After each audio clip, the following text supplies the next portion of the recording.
coffee is ready in hand here for Friday night's game.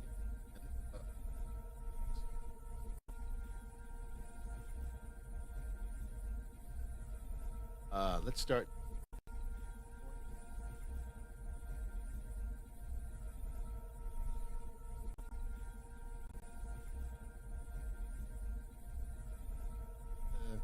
One is the detrimental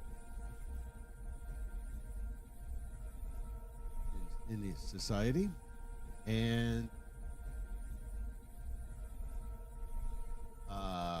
why the Italians voted for Mussolini, and sort of the voting habits of the Italians at that time in the early 20th century.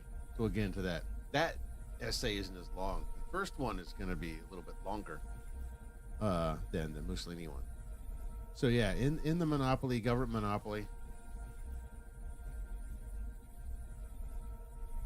and let's get to it.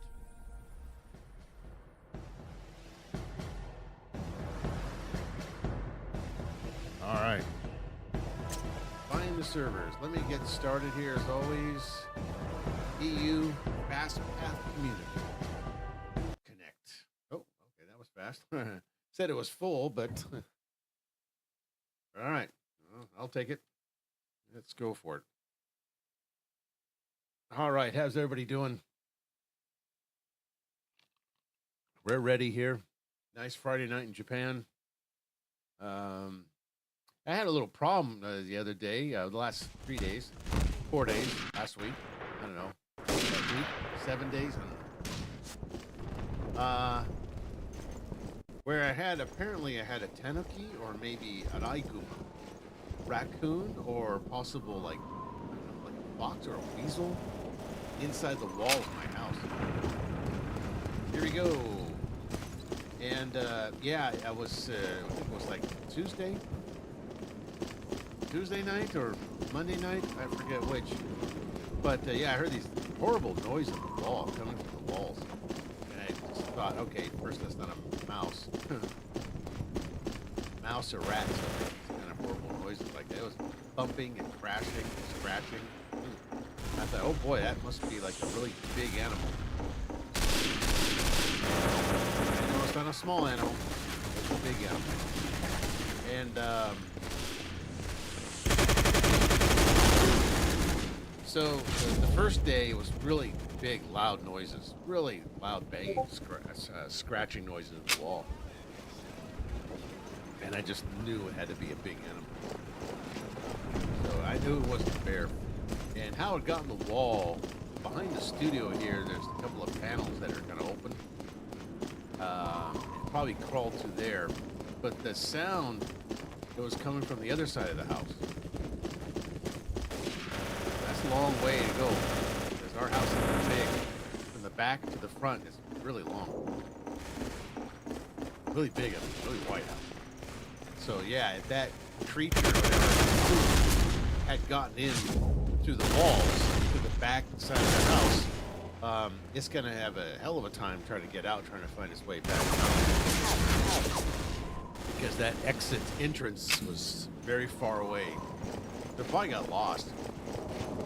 But I was thinking of ways to get rid of it, try to get the animal out of the wall. And one way to do it is set a trap in one of the karoshide, like a closet where you keep the stones. Because above that is a little panel in the ceiling. You can open up, push it open, and look around with a flashlight, like the attic kind of thing in the walls. And what you could do is you can check first, take a peek at that, see if you can see anything at all from that vantage point from the Oshide. And then put a trap up there. Put a trap with some food in it, and hopefully they will attract the animal to the bait, and then it will get trapped in the trap. And I thought, okay, I can do that, but the traps are expensive. Or I could have hired a specialist and do the same thing. The thing is, the wall, the paneling to the wall is very difficult to open up without damaging it, because the nails that are holding the wall in place are really they're just standard nails. They don't have a really big. They don't have a big enough head to get the hammer, the other side of the hammer underneath the bar. You put that under the nail, try to get it. There's not enough room. The head of the nail is big enough; it's wedged way inside the wall. So forget that. I don't want to pull the paneling off. It will damage the wall. If a specialist came, he would do that. Damage the wall. Try to pull open that panel. I said, let's try the trap. That's too expensive.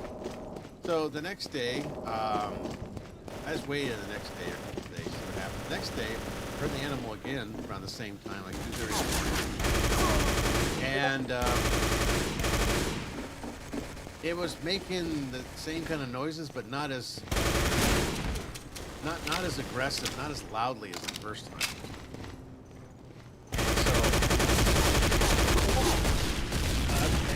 Let's wait another day. So maybe it'll escape or something. And the next day, I heard the sound again, but this time it was even less energy, less aggression, not as loud as the first time. So I'm thinking this thing's probably dying. The thing I also was worried about the animal being in the walls is that it might have some kind of virus or something. You don't want to catch that. So by the third day, the thing was probably dying. Probably needs some water or something. And now, last night, nothing. The fourth day, nothing. No sound, nothing. I thought, I went over to the side of the wall, place in the wall where I thought the animal would be. I kind of tapped on it, knocked on it. Could have sworn that I heard him. It would never run away. But I don't know. But we'll see what happens tonight. And I'm worried about if the thing got stuck in the walls, whatever it was, the tanuki or araiguma, whatever big animal it is. God, I hope it didn't die in there. I hope it doesn't die in it because it's going to stink. I mean, it is fall, but it has been warm the last 4 days. But that's not good. Really warm up that body. I just really hope the thing found its way out and decided, heck with it, because it's not going to be good for any of us if we have to smell the corpse of whatever the animal that died in it. Yeah, that's the story of it. That's the story. Got an animal stuck in our wall. And there was no easy way to get it out except for use the trap, but by the time the weekend came around to use a trap, it's too expensive anyway. Those things are expensive. So I said, just see what happens. I'll let you know Sunday when I do the robot, when I build the next Gundam Z Goopla model kit. It's going to be Rick Diaz this time. That's a little more unique design model. Still a HG, high-grade model.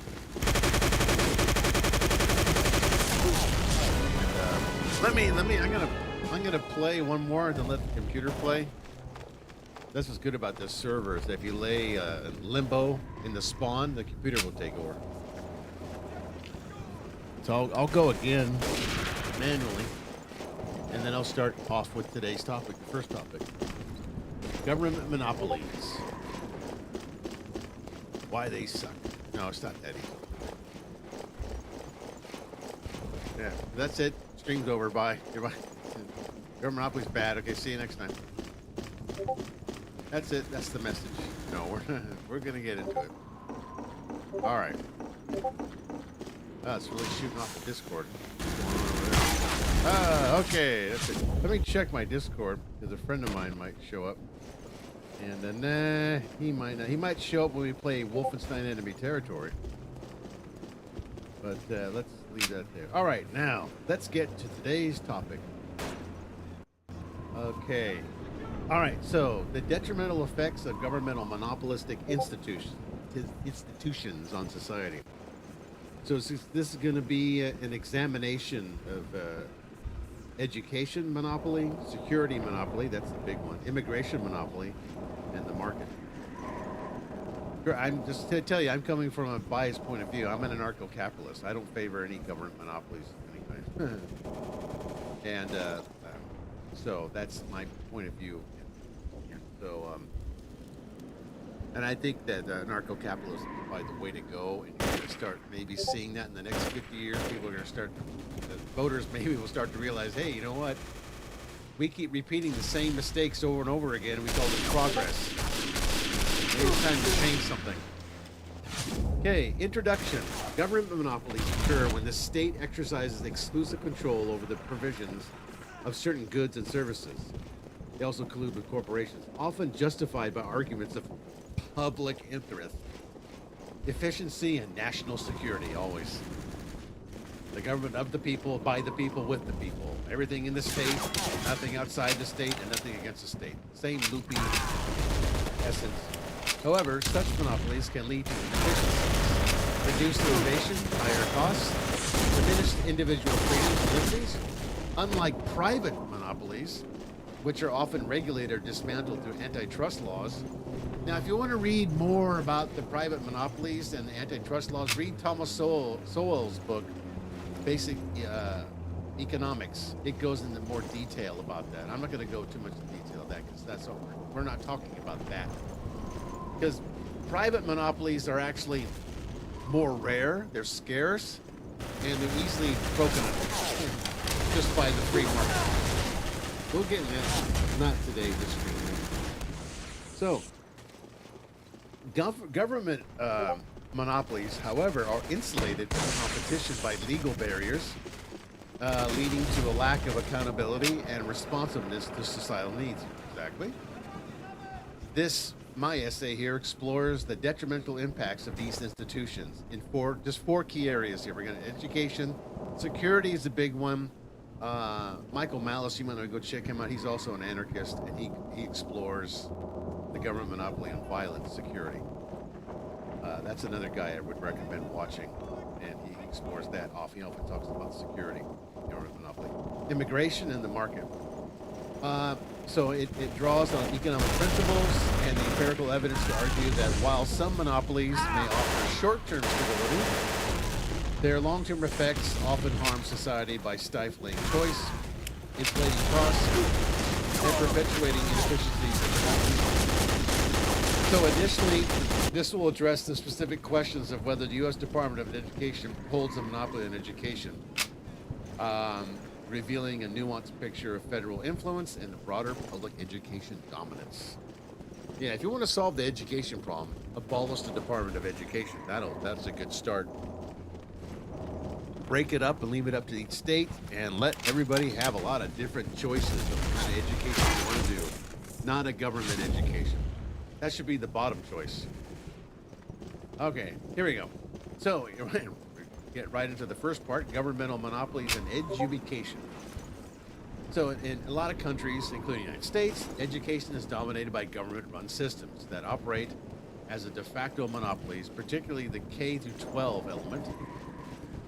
This structure definitely limits parental choice, as if you want to go into parental choice and the parental choice to like opt out of the gender ideology studies and all that kind of nonsense that's going on. Yeah, there's a lot of you can find that anywhere on the internet. The parents wanted to have the choice to opt out of these gendered courses for their kids in the primary school.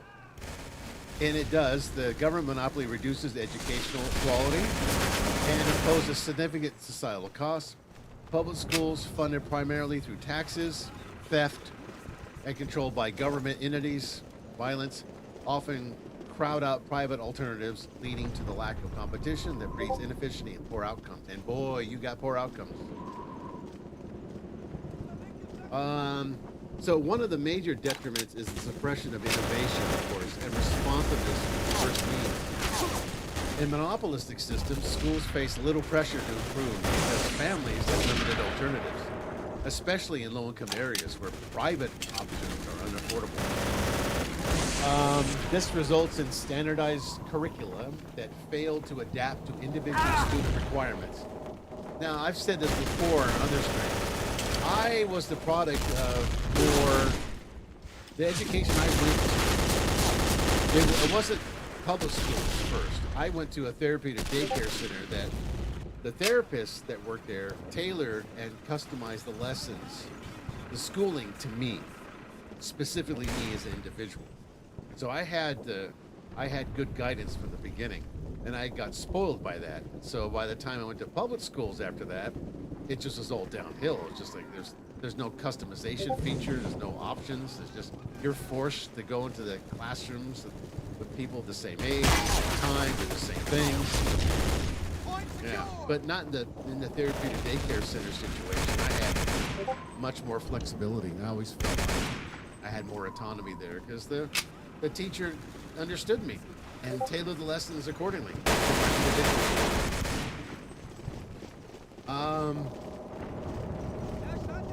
So this results in standardized curricula that failed, standardized, yeah, it's in the name, that failed to adapt to individual student requirements, contributing to stagnant academic performance despite increasing expenditures. And you've spent so much on education, you wasted so much money through taxation theft, you've got nothing in return.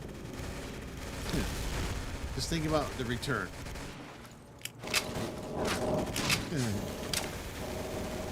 It's not a good outcome. Yeah, you're not getting your money's worth at all. So. For instance, the labor disputes and government monopolized education system highlight how strikes and bureaucratic inertia leave families without options.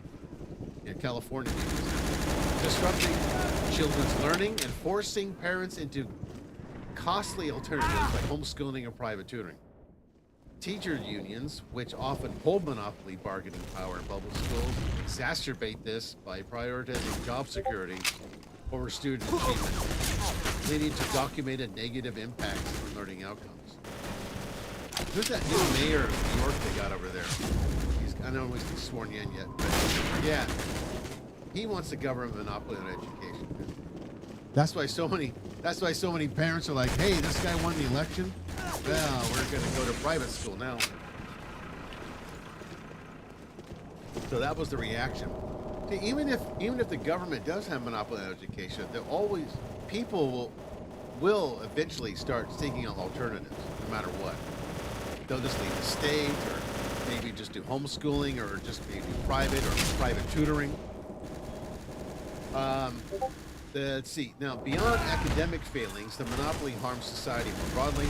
It perpetuates social inequalities by trapping students in underperforming districts based on zip codes, limited upward mobility. Yeah, by trapping the students in underperforming school districts. Well, what a socialist does is that they know, a socialist, for example, know that it's impossible to raise everyone to be equal. They know this, so they have to lower everyone to be equally stupid. That's why that guy mayor, he claims he wants to do away with special talent schools or any kind of like special now what was that school I went to? It was a talent school for students that were highly talented in a lot of different sub-specialized school.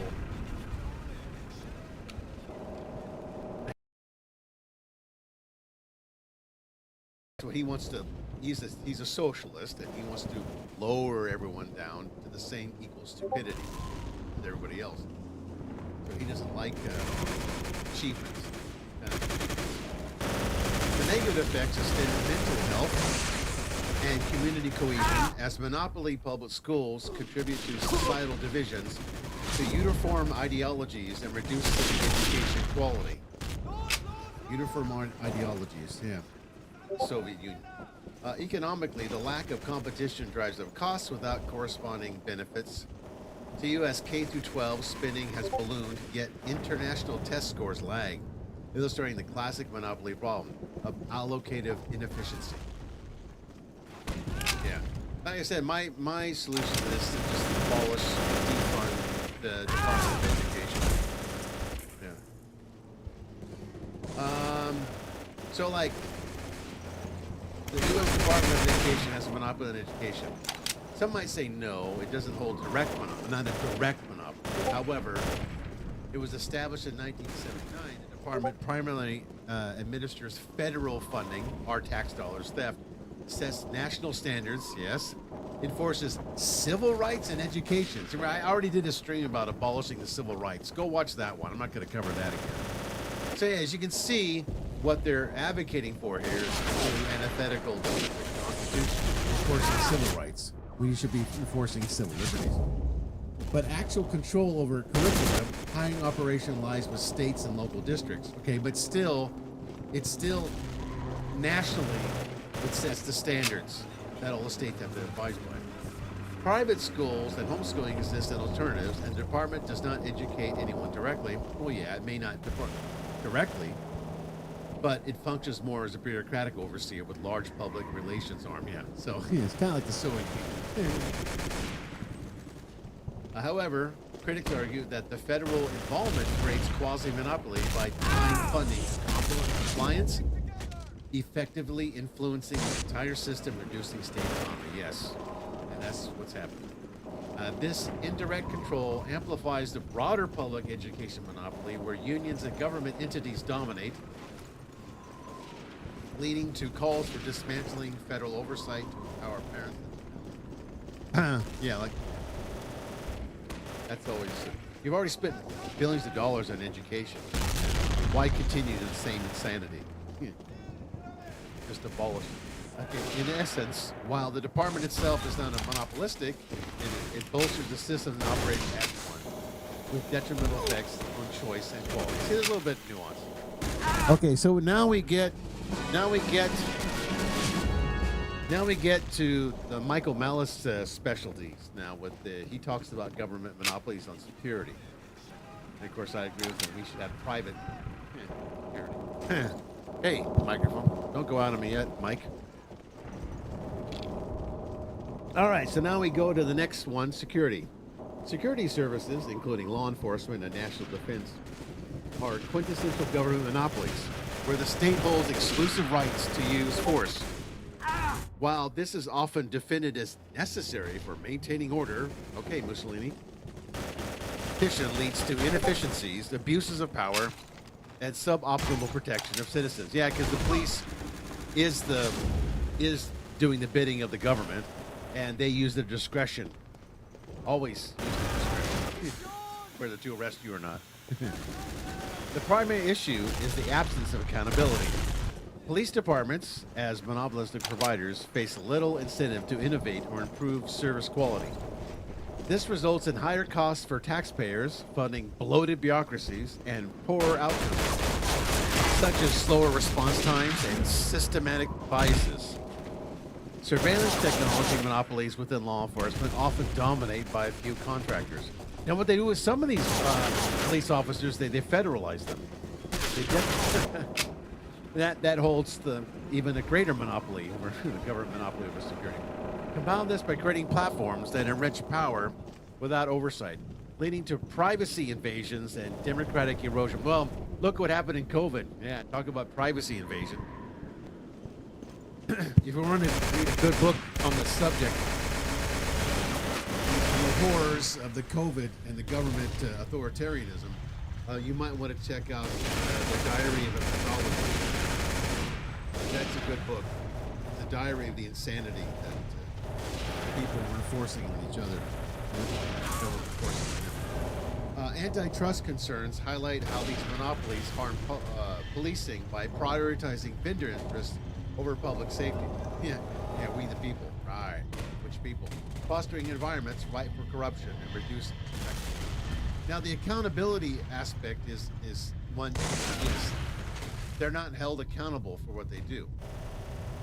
Yeah, you can't. And another thing you can't do, you can sue a cop, right, for any wrongdoing, but you never really sue the government, because that's the problem. The government uses the police force to enforce authoritarianism. The government is the problem. So instead of just suing the cop, why can't you just sue the government? Societally, this monopoly contributes to distrust and inequality. Communities undeserved by monopolistic police forces experience higher crime rates due to inadequate patrolling, while over-policing and others lead to civil liberty violations. The economic toll is evident in the opportunity cost. Resources flowing into inefficient systems could be redirected to community-based alternatives. Critics argue that allowing private security or competitive models to enhance responsiveness, but government monopolies suppress this information, perpetuating a cycle of dependency and harm. Federal interventions and local policing, like we just said, deputizing people, further centralizes power, often exacerbating local issues without addressing the problem. So again, the government is the problem, the police serve the government, not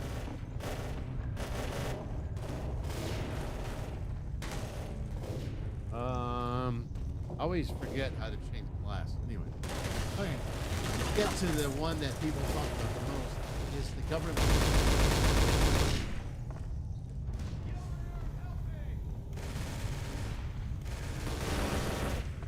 Okay, so immigration controls another area where governments maintain monopoly. Forced immigration, managed borders, visas, citizenship. This setup, while aimed at national sovereignty, often results in inefficiencies, economic distortion, and social misperception. Right. One key detriment is the creation of barriers that stifle economic growth. Strict monopolistic controls limit labor, leading to workforce shortages in key sectors and reduce innovation. Studies show that immigration. Whoa! I told you I was going to get picked. Let's go here. Strict monopolist controls limit. Okay, where was I? Okay,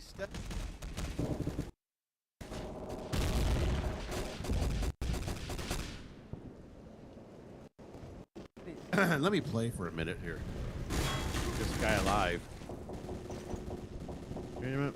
Study. Oh yeah, what was I at again? Studies show that immigration generally has neutral or positive wage effects for natives. Yet monopolistic policies amplify such as inflated fears of population size, often fueled by media monopolies that distort public discourse. Yeah. In Germany, Deutschland, for example, local news monopolies have been linked to increased misperceptions about immigrants, leading to an anti-immigration policies that harm integration and economic contribution. But see, there's the other side of this too, is forced integration, where the government has a monopoly on that. So I don't agree with either one. There's the kind of libertarians that are there for open borders, but then that's the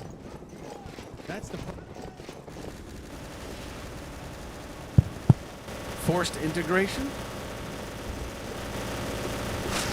Okay, fiscally, the monopoly imposes costs through bureaucratic inefficiencies, such as lengthy processing times, enforcement expenses that outweigh benefits there. Illegal immigration, partly a byproduct of restrictive monopolies, strains public resources without harnessing potential tax revenues from legalized workers. Socially, it fosters division by politicizing immigration. With policies that harm U.S. citizens indirectly to reduce cultural exchange and innovation. Yeah, that's the other part of it, cultural exchange. Now, what kind of exchanging are you doing? Something of equal value, right?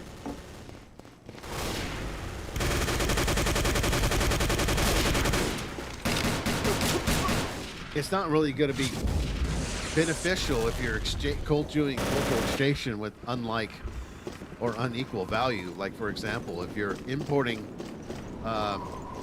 people from a country that have a low trust society or coming from a low trust society, you import them into like Japan, a high trust society, you're going to have conflicts. So, and of course, anarchists, all they want to do is try to avoid conflicts.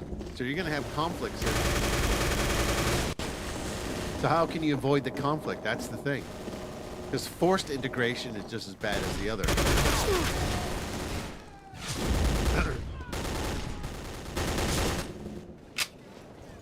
Okay, so arguments against liberalization often cite fiscal drains, but evidence suggests high school dropout immigrants may have net negative impacts only in specific models. But overall contributions are positive.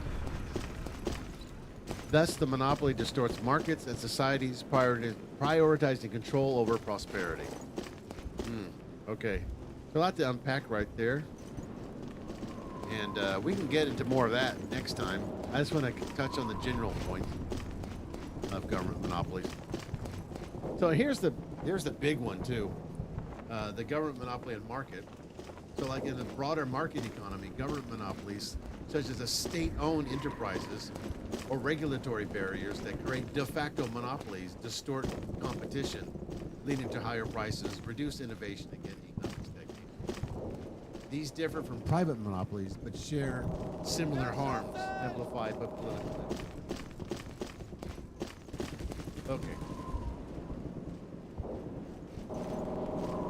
So usually, economically, monopolies result in the allocative inefficiency where prices exceed reducing customer surplus. They also suppress innovation as dominant entities lack incentives to invest in research and development. Is that in sectors like utilities or transportation, government monopolies often lead to poor service quality and job loss. The broader effects include barriers to entity for smaller businesses and concentrating, which erodes social mobility. So, and politically, monopolies enable corruption as firms lobby for protections, harming workers through suppressed wages and unfair dynamics. While some argue natural monopolies infrastructure benefit from economies of scale, and this, I think this is, we're talking about Thomas Sowell, who talks about economies of scale. Evidence shows they often lead to higher costs and less choice. Justifying regulation exacerbates inequality and hinders growth. Because in a natural free market, monopolies will not happen. Because the market adjusts for itself. And you can't just arbitrarily. But what they do, and supposedly a corporate monopoly, which is rare,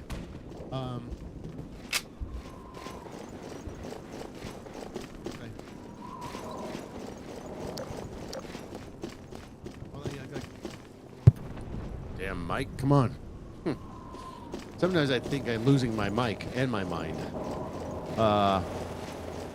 So like corporate monopolies are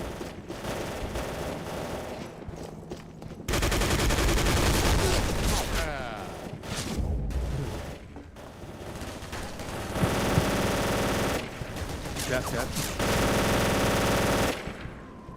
Hold on a second here. Okay.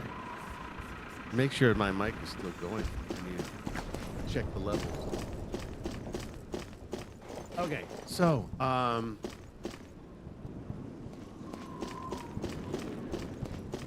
the corporate monopoly can't just like arbitrarily just lower the price and just stifle competition, because it's still gonna create alternatives to that corporate monopoly, because people will go elsewhere if the price is too high. Okay, more on that later.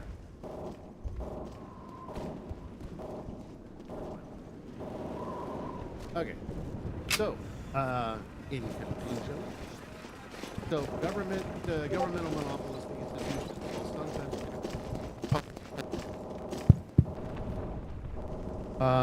predominantly harm society by reducing choice, of course, inflating costs, stifling innovation across education, security, immigration, and the market. In education, the U.S. Department of Education doesn't really hold a direct monopoly, but it does reinforce its monopoly through other ways, more nuanced ways. We kind of talked about that little nuance last time, as systemic causation. That would be maybe fall into kind of that category. Alternatives like privatization, competition, and decentralization could mitigate these detriments. And of course, it would foster more dynamic and a more balanced. I don't say balanced. Equitable, the same thing. Policymakers must weigh those costs against purported benefits to avoid perpetuating inefficiencies and undermining prosperity. So, okay, that's it for that topic. We finished there. Hey, if you guys got any comments about this,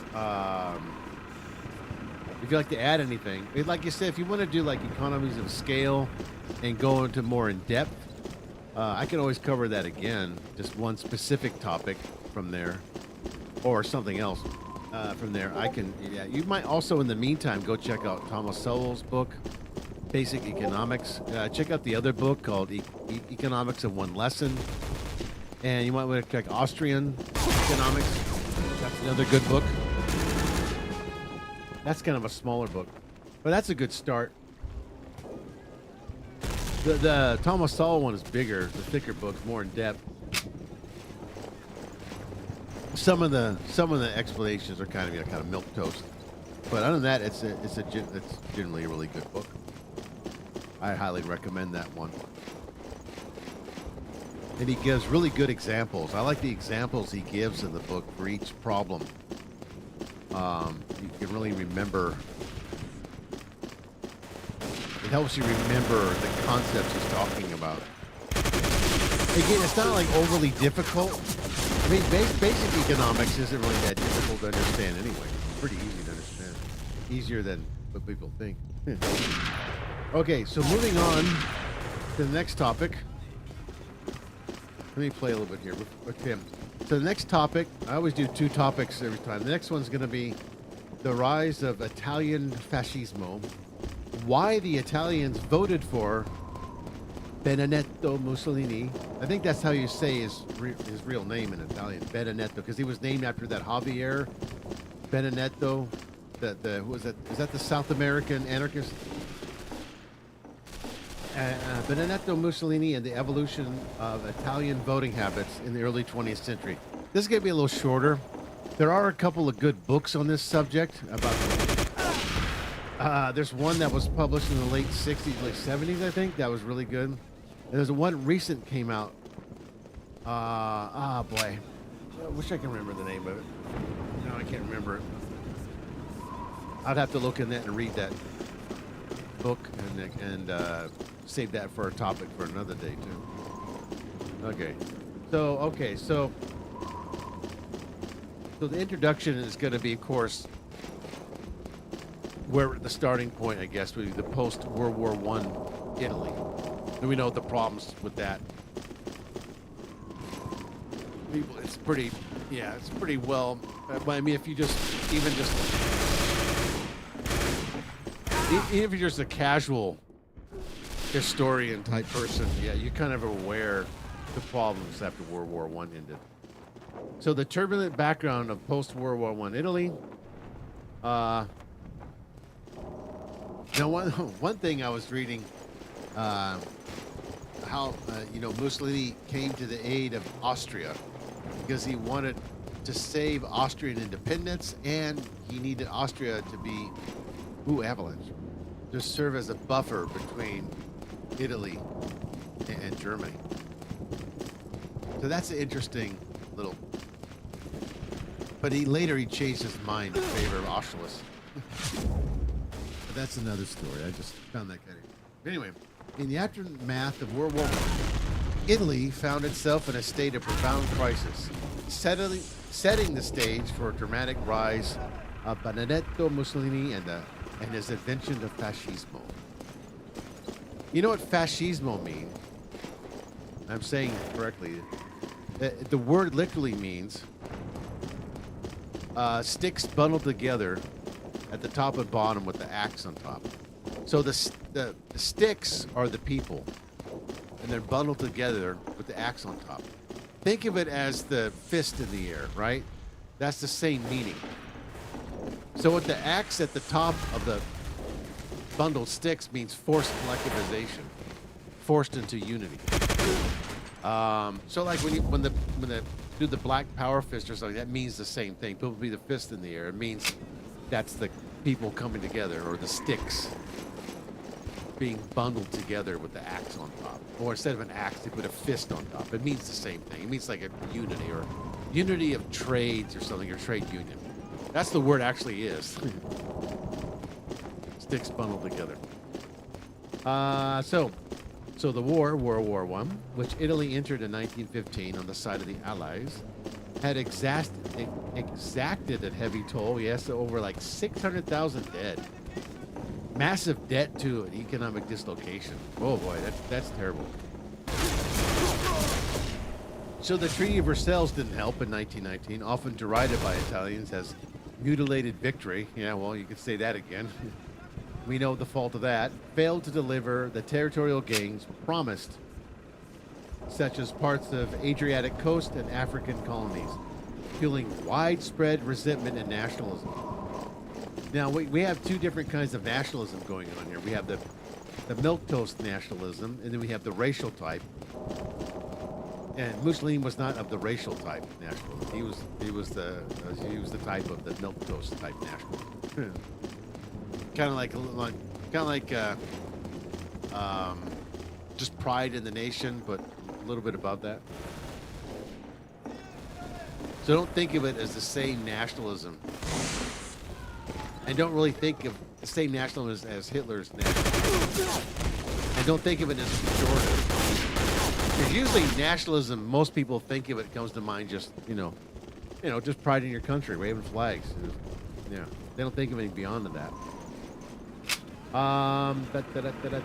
Let's see. This sense of betrayal compounded existing issues like hyperinflation, unemployment, and agrarian unrest, where peasants seized land from absentee landlords. Ooh. Politically, the liberal parliamentary system, dominated by figures like Giovanni Giolitti, proved ineffective in addressing these changes, leading to frequent government collapses. Italy saw 6 cabinets between 1919 and 1922. The rise of socialism, inspired by the 1917 Bolshevik Revolution in Russia. We all know about that. Further polarized society, with the Italian Socialist Party gaining sufficient ground in local elections and organizing massive strikes. So amid all this chaos, many Italians, particularly from the middle and upper class, yearn for stability and strong leadership, creating fertile ground for authoritarian alternatives. Okay, I can see that. You want something more stable? All right. Because it was pretty unstable. All right, let's see if we can get this. Oh, how did he miss? Okay, so now we're set at the stage, the fertile ground for authoritarian alternatives. Roosevelt? Italian voting habits during this period were shaped by the Kingdom of Italy's relatively young democratic institutions established after unification in 1861. Universal male suffrage had been introduced in 1912, expanding the electorate dramatically, but the proportional representation system, good, I can stop looking at the screen, resulted in fragmented parliaments and coalition governments. Voter turnout was high, however, around 60 to 70% in national elections, but influenced by regional disparities, industrial northern cities leaned socialist, while rural southern areas remained more conservative and clientelistic. However, I click OK, and I click Weimar, and I can't click that, so I'll just go with that, and let's go with this guy at the top of the screen. However, the post-war era introduced new dynamics, with violence and intimidation increasingly distorting electoral processes, as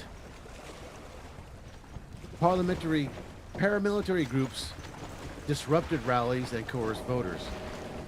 It was in this context that Mussolini, a former socialist, but he always was a socialist and still was a socialist, turned nationalist agitator. Well, see, what happened with the nationalism stuff is that, I should have said the background there, was that Mussolini rejected nationalism. What's his famous quote?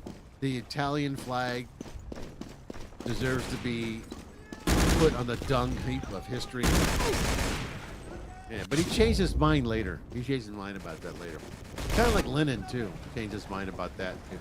He emerged as a figure who promised to restore order, national pride. See, that's just milquetoast nationalism. Economic vitality and appealing to a broad spectrum of disillusioned voters. Okay. So what was the appeal then? The political economic turmoil. Okay, so what was the appeal of the fascismo? Well, okay, one is the economic devastation following the war was primarily derived from Mussolini's support. Inflation soared, eroding savings and wages, while demobilized soldiers returned to job market in shambles. Unemployment reached 2 million by 1920. Strikes polarized industries, culminating in occupations of factories by workers in the Red Biennium. I don't know if I said that right. 1919-1920, which terrified industrialists and bourgeois. Landowners in the fertile Po Valley faced peasant risings, further alienating the agrarian elite. Politically, the liberal establishment's inability to quell these disturbances, coupled with the PSI's electoral success, such as winning 156 seats in the 1919 parliamentary election. Heightened fears of communist takeover. Yeah, but who wouldn't be feared of that? Many Italians, especially veterans and the middle class, viewed socialism not just as an economic threat, but as the betrayal of national unity, given the PSI's anti-war stance during the conflict. See, that's why Mussolini was kicked out of the Italian Socialist Party, because he agreed with militarism. And they didn't like that. But, because remember, also Lenin changed his mind about pushing communism or socialism. Because people saw in the late 19th century that Marxist theories about the proletariat rising in England was going to come about naturally. It just never happened. And so, as a result of that, and also studying psychology, the psychology of the masses, of the crowds, by Gustav Le Bon, they saw that people were mobilizing themselves around nationalism, national pride, and militarism. And so communists said, hey, you know what? I guess we need to kind of push this socialism, communism thing a little bit. We need to give it a little kick in the pants, because it didn't really mobilize itself. And so Mussolini was not any different in his ideas about that. Lenin thought he would push it too. Well, that's why Lenin and Mussolini met. They met a couple of times, and that Lenin really wanted Mussolini to get his.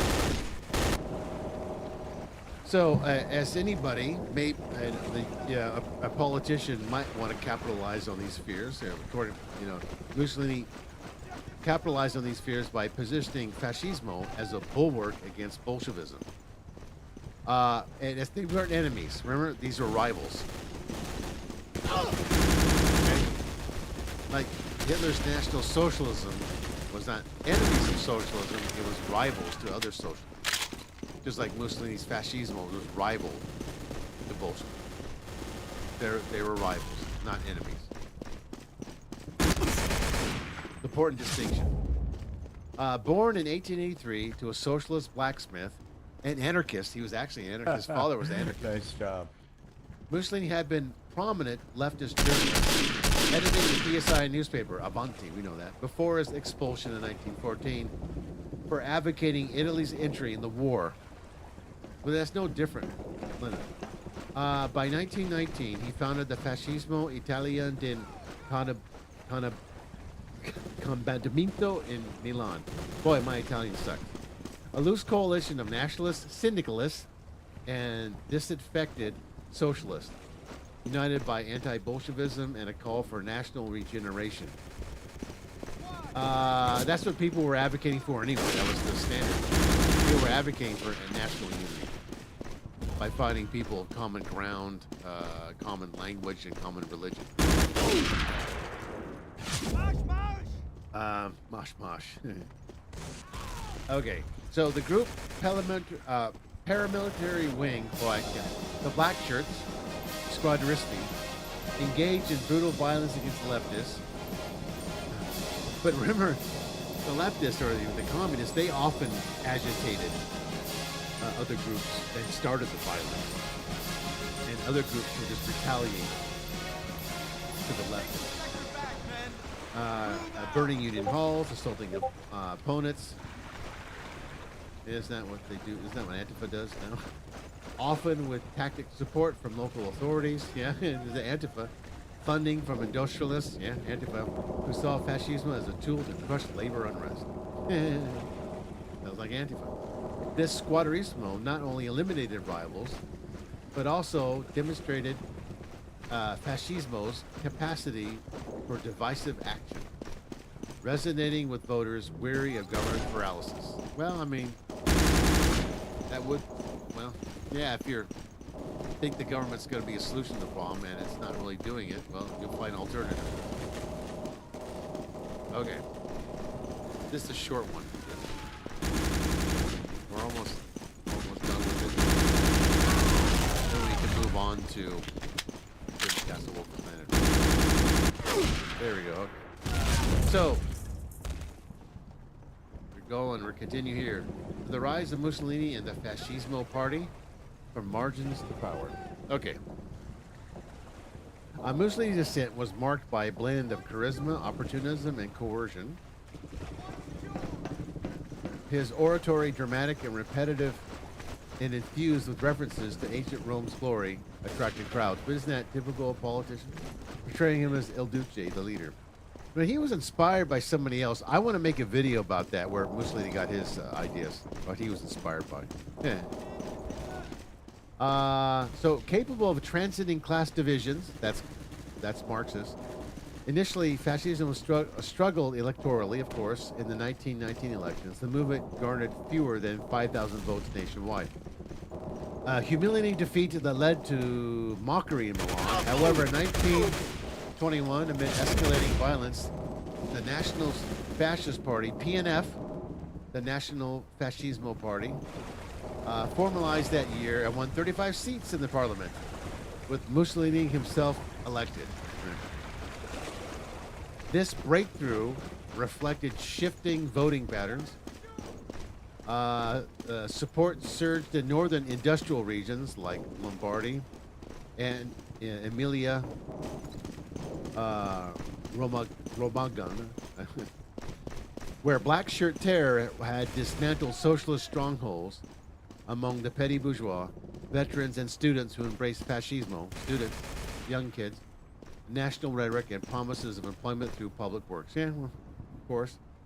The pivotal March on Rome, which was nothing. March on Rome wasn't even a march. It was basically one long series of train trips, and eventually the thing was settled by phone calls.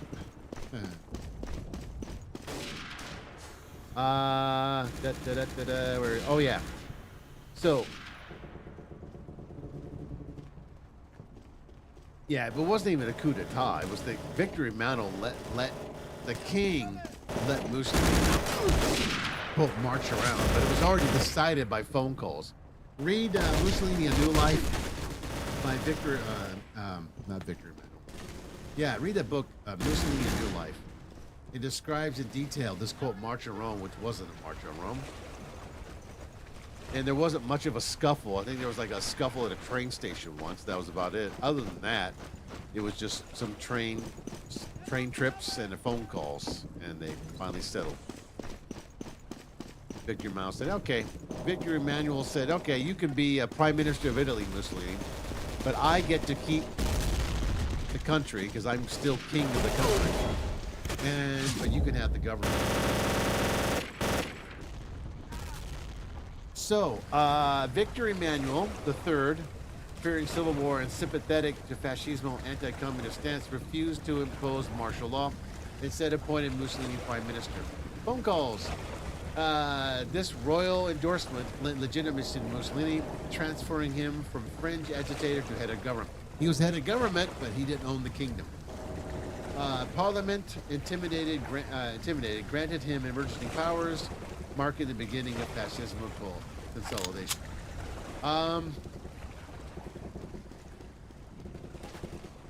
Oh, that was wrong gun. So, okay, so let's get to the key elections and Italian voting habits. I don't want to get too bogged down with the details yet. We can continue that later. Let's see. Key elections. How much more do I have to go? Ooh, okay. Let me finish this up here. I mean, I could try to finish this later because we've been doing this for an hour. Going into the key elections and voting habits. And remember, based on this appointment by Victor Emmanuel, now Mussolini was not totalitarian. He was authoritarian, but he was not totalitarian because he didn't have total control of the country. And plus, he fiddled around with the Catholic thing, kind of controlled the Catholic Church.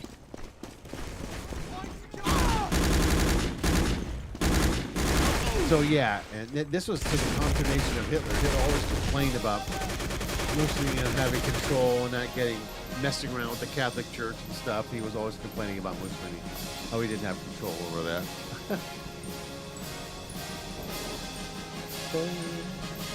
Okay. So let's get to the habits. Finish this off. Okay, Italian elections in fascist era reveal a transition from a competitive democracy.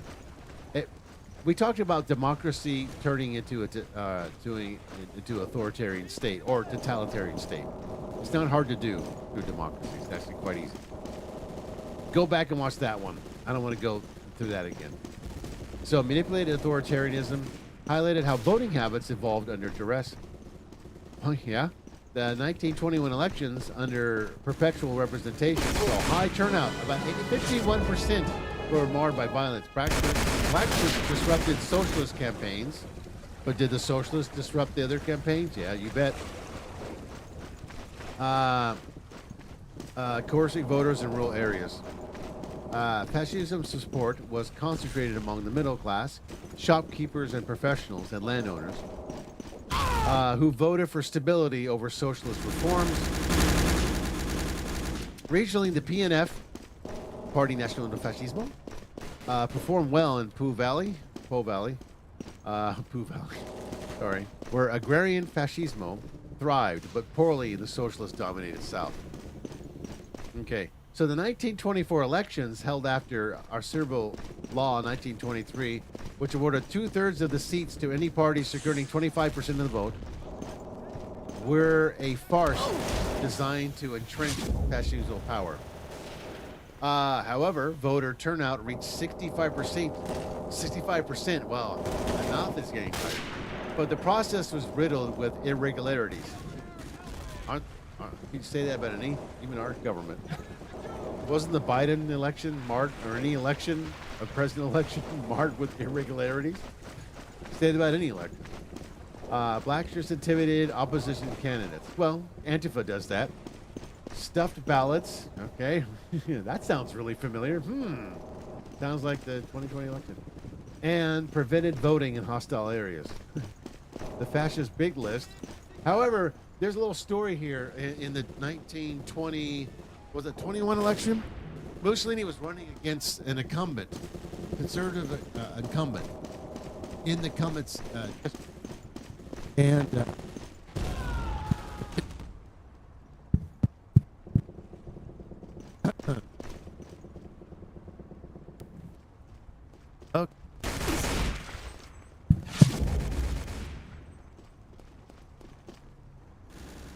okay.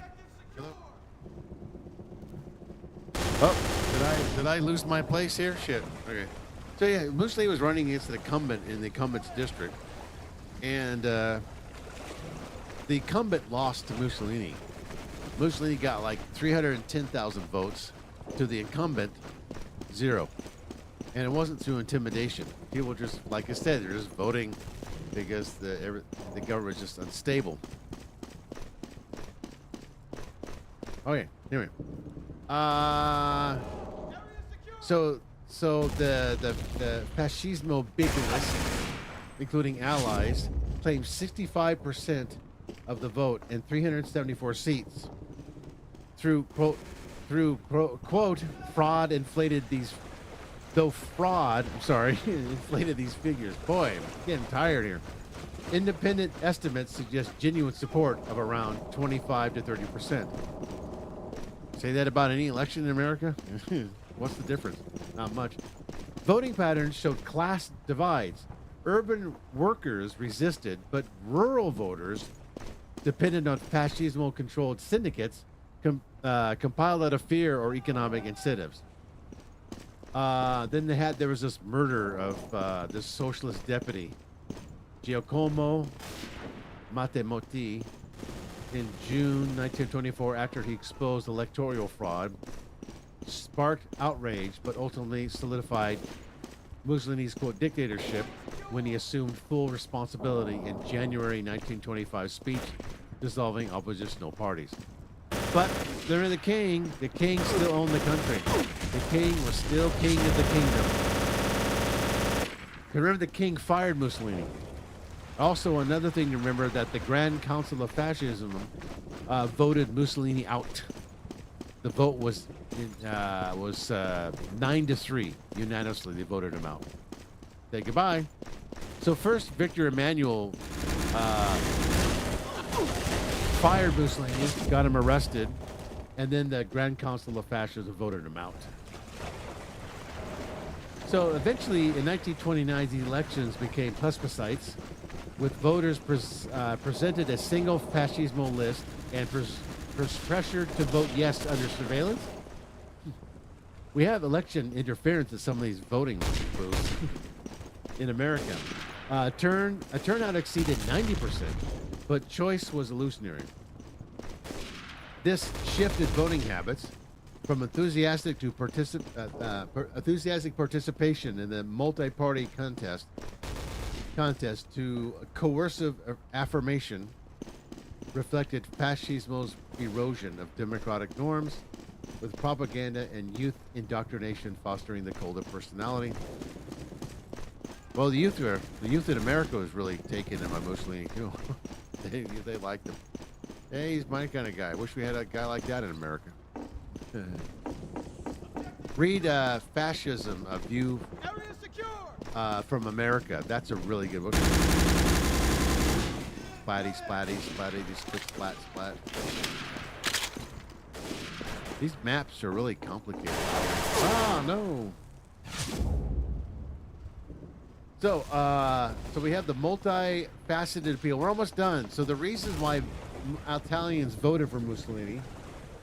So the multifaceted appeal. Italians voted for Mussolini for a confluence of reasons rooted in desperation, ideology, pragmatism. Hey, there's that magic word, pragmatism. We talked about the evils of that last time. Foremost was the promise of order amid strikes and riot. Fascismo's violent suppression of the left, or whatever you want. Yeah, they called it socialism. But remember, Mussolini was an amalgam of left and right. He wasn't right or left. He was both. He was the third positionist.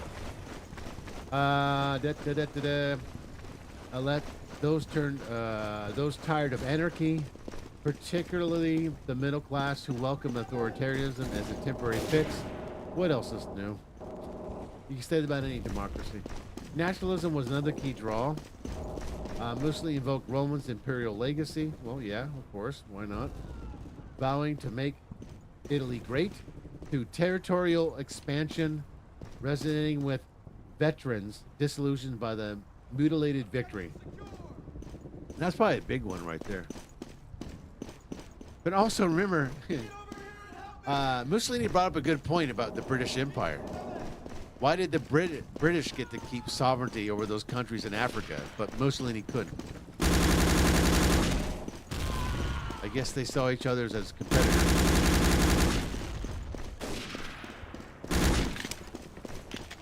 And that was often pointed out. Uh-oh. Oh no, there's a guy in my room. Get out of my kitchen.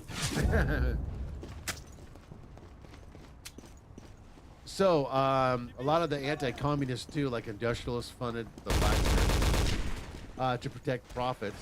Oh, maybe to protect their business. You gotta create things. While Catholics and conservatives feared godless Bolshevism. We get into that whole Catholic thing later. Now here's the interesting aspect. Economic incentives played a role.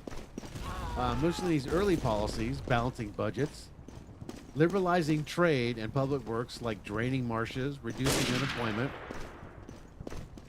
between 77% between 1921 and 1925, winning support from workers and peasants.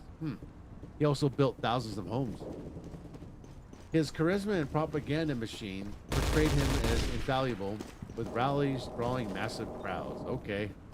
Well, say that about almost anything. Socially, fascism offered a sense of belonging through organizations like Opera Nacional Bailada for youth, appealing to families seeking structure. Well, yeah, well, of course. Why not? However, support was not universal, of course. It's not going to be. Workers and intellectuals often resisted, but coercion in the absence of alternatives. Hey, we just talked about absence of alternatives in government monopolies of things. And in America, too, the government has monopoly on security.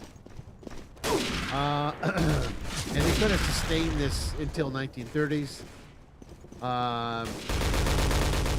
Like the 1935-36 Ethiopian conquest, but I don't want to get into that. We know about that. Boosted popularity through influence.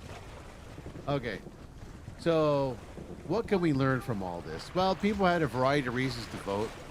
A lot of it were legitimate concerns about unemployment, like always. It's always kind of the same concerns. But I think stability was one, too. And also, the fascist party really appealed to young people, because it was a young revolutionary party, just like Hitler's revolution was a German revolution that appealed to young. It was a young party too. It was like average age was 35, and also part of it was like the young generation really was trying to reject the old, conservative parents, old crusty old conservatives. They don't know, they don't understand what we're trying to do with our revolution. They reject all the old traditions and everything. It's the typical rebelliousness to the parents, and also against anti-establishment and anti-norms.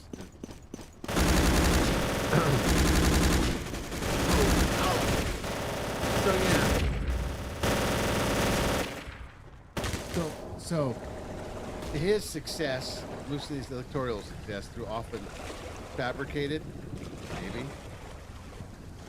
There's a lot to debate about that one.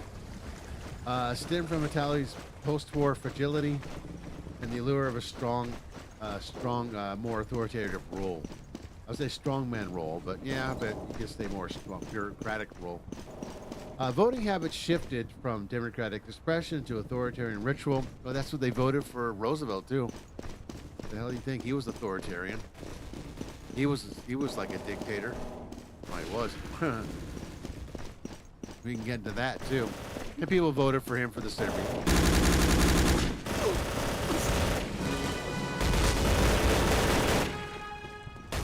Wow, I mean, like Italians did vote for fascism out of hope of renewal and regime's repression and eventual alliance with do you remember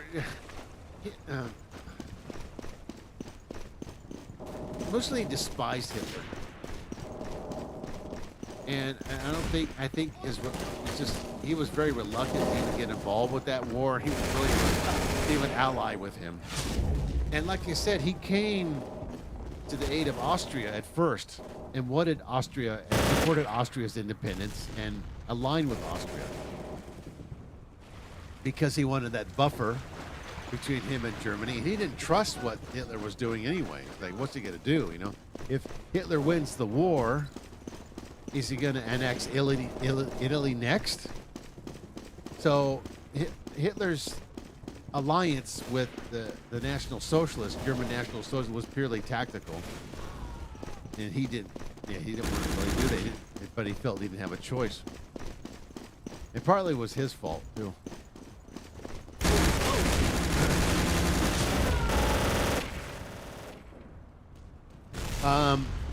But this history lesson here, given why the Italians voted,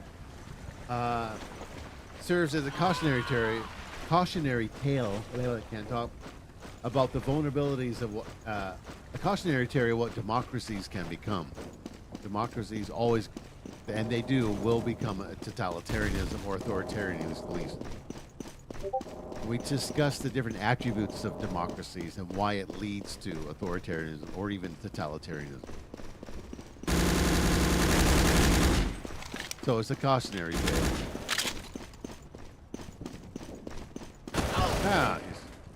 Okay. I mean, people did have real grievances. Remember, Mussolini did in 1926, once he got everything solidified in the party there, in the parliament, as prime minister there, in 1926, he spent, a lot of money. He spent tens of millions of lira to repair and re-innovate Italy. Although the economy, GDP, wasn't that great under his regime because it wasn't a free market. Okay. That's it. Okay. Let me check my friend here. Got back home.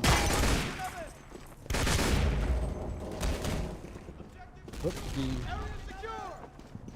Wow, I didn't know I could do that.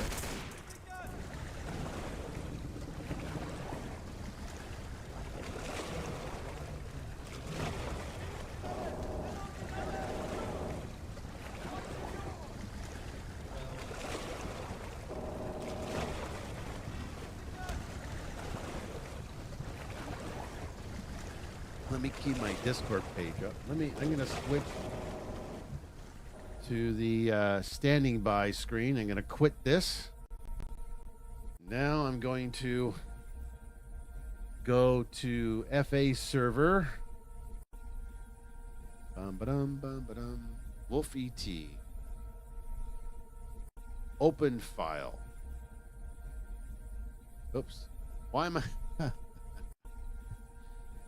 I'm so used to doing that. I'm so used to opening file location because I'm making a map for Wolf ET. I inadvertently clicked on that and started going through and opening the folder, screenshot folder. Old habit. Okay. So let's play.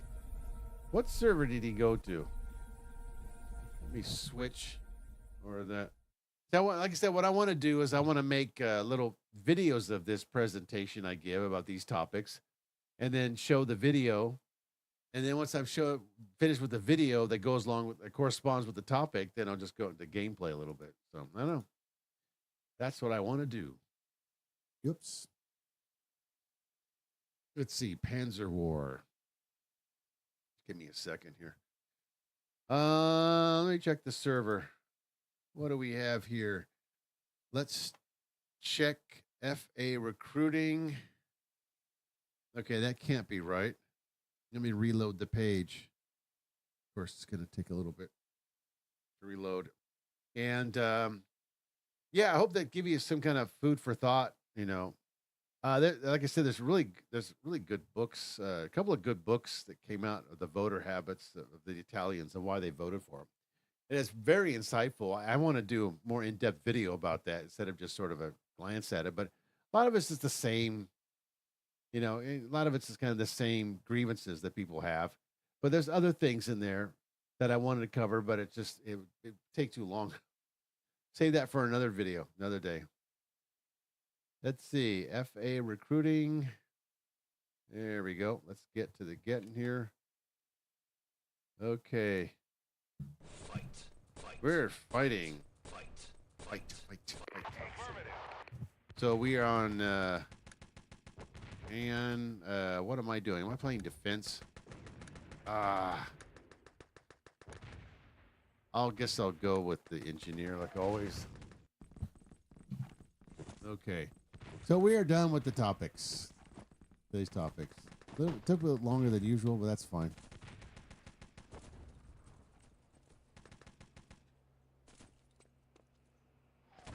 Okay. 2 minutes to get out of here, soldier. Good game. 2 minutes to get out of here. Okay.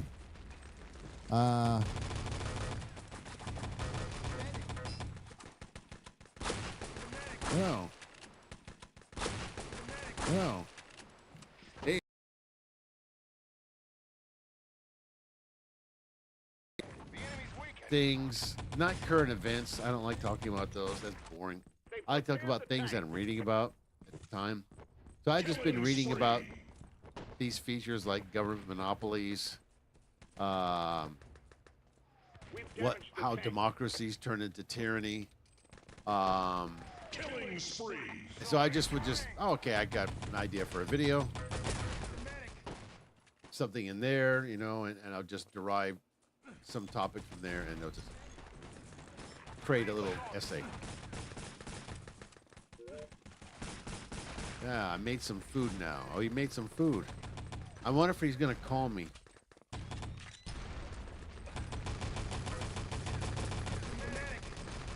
Let me find out. Incoming. Need a medic.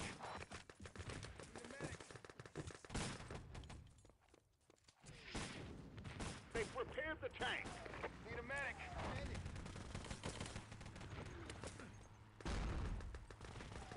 Going to see if he's gonna call or not, because yesterday he tried to. Come on, move it. Yesterday he tried to call me, We've damaged and I missed his call. Didn't get a chance to talk with him. Yeah, we can, but it will lag me. I should always lag. Oh, there it goes. Let me answer the call. There. I'm joined. Is it lagging? Good game. Oh, that guy's got his knife stuck in the wall again. Is it lagging? Oh, there. No, you're fine. Whoa, Yeah, that woke me up. when we are playing, my game does lag because the computer is just so horribly slow. Yeah, Like during gameplay, it's pretty bad, yeah, but it's okay. I don't care. yeah. I'm just Good game. let's see. I'll just check like what are the other servers doing? Do we Sure, have any sure. traffic? I'm Let just me- loading it up right now. Yeah, let me check too. Let me check the We other might one. have a surprise moment when the Team Muppet secondary server gets traffic. Oh yeah, One with yeah. just the 6 default maps. You never know. Oh, I think yeah. because weekend is coming. Yeah, yeah, tomorrow, yeah. We might Right, get right. lucky and have like 25 people. Yeah, yeah. It might. Let's see. The other server, beginners, looks kind of It's dead. not that bad. It's not promising. great. It was If better we the had other a day. few more- If we had a few more people, FA2 could be nice, yeah. Sure. Team Muppets. Yeah, I know, I just opened it. Yeah, I'm looking at that too. Okay, FA2 has 10 active players. Yeah, but, 6 bots per team, 5, 11 bots. Team Might be Muppets. good. Yeah. Yeah, beginners to silent could be nice in about 30 minutes. There's Sure, a small sure. chance, of course. Yeah. Sure. I don't like the normal TM because they're playing the same maps. Yeah. Well, yeah, of course. Constructed a command post. They have one new map, We've which captured the yeah, forward Cortex. I remember that Cortex. one. Yeah, yeah, we used to play that But one it's all the time. it's not good. Yeah, I don't really. I mean, yeah, maybe it was fun when it came out, but Yeah, it's got kind of. now it's a bit boring there. Yeah, there's a lot more maps now compared to then. Killing spree. Yeah, so my map is kind of getting close, but I just didn't realize that Need a medic. that avalanche map is so much, Oh, you so can many. join Access now. I can, Access has less players. You can join. yeah, I can join there. But they're just that avalanche map is just so many rooms. I didn't realize how much detail you can put into those maps.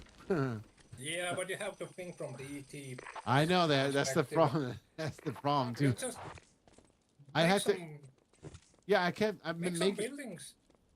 Make some buildings, but no doors or windows to access them. so Yeah, it's yeah, okay. right, right. Yeah, I kind of had to make some makeshift rooms. I had to kind of, fib a little bit on, because you know what I realized was that, in the avalanche map, the allies from the ally spawn, it kind of spirals.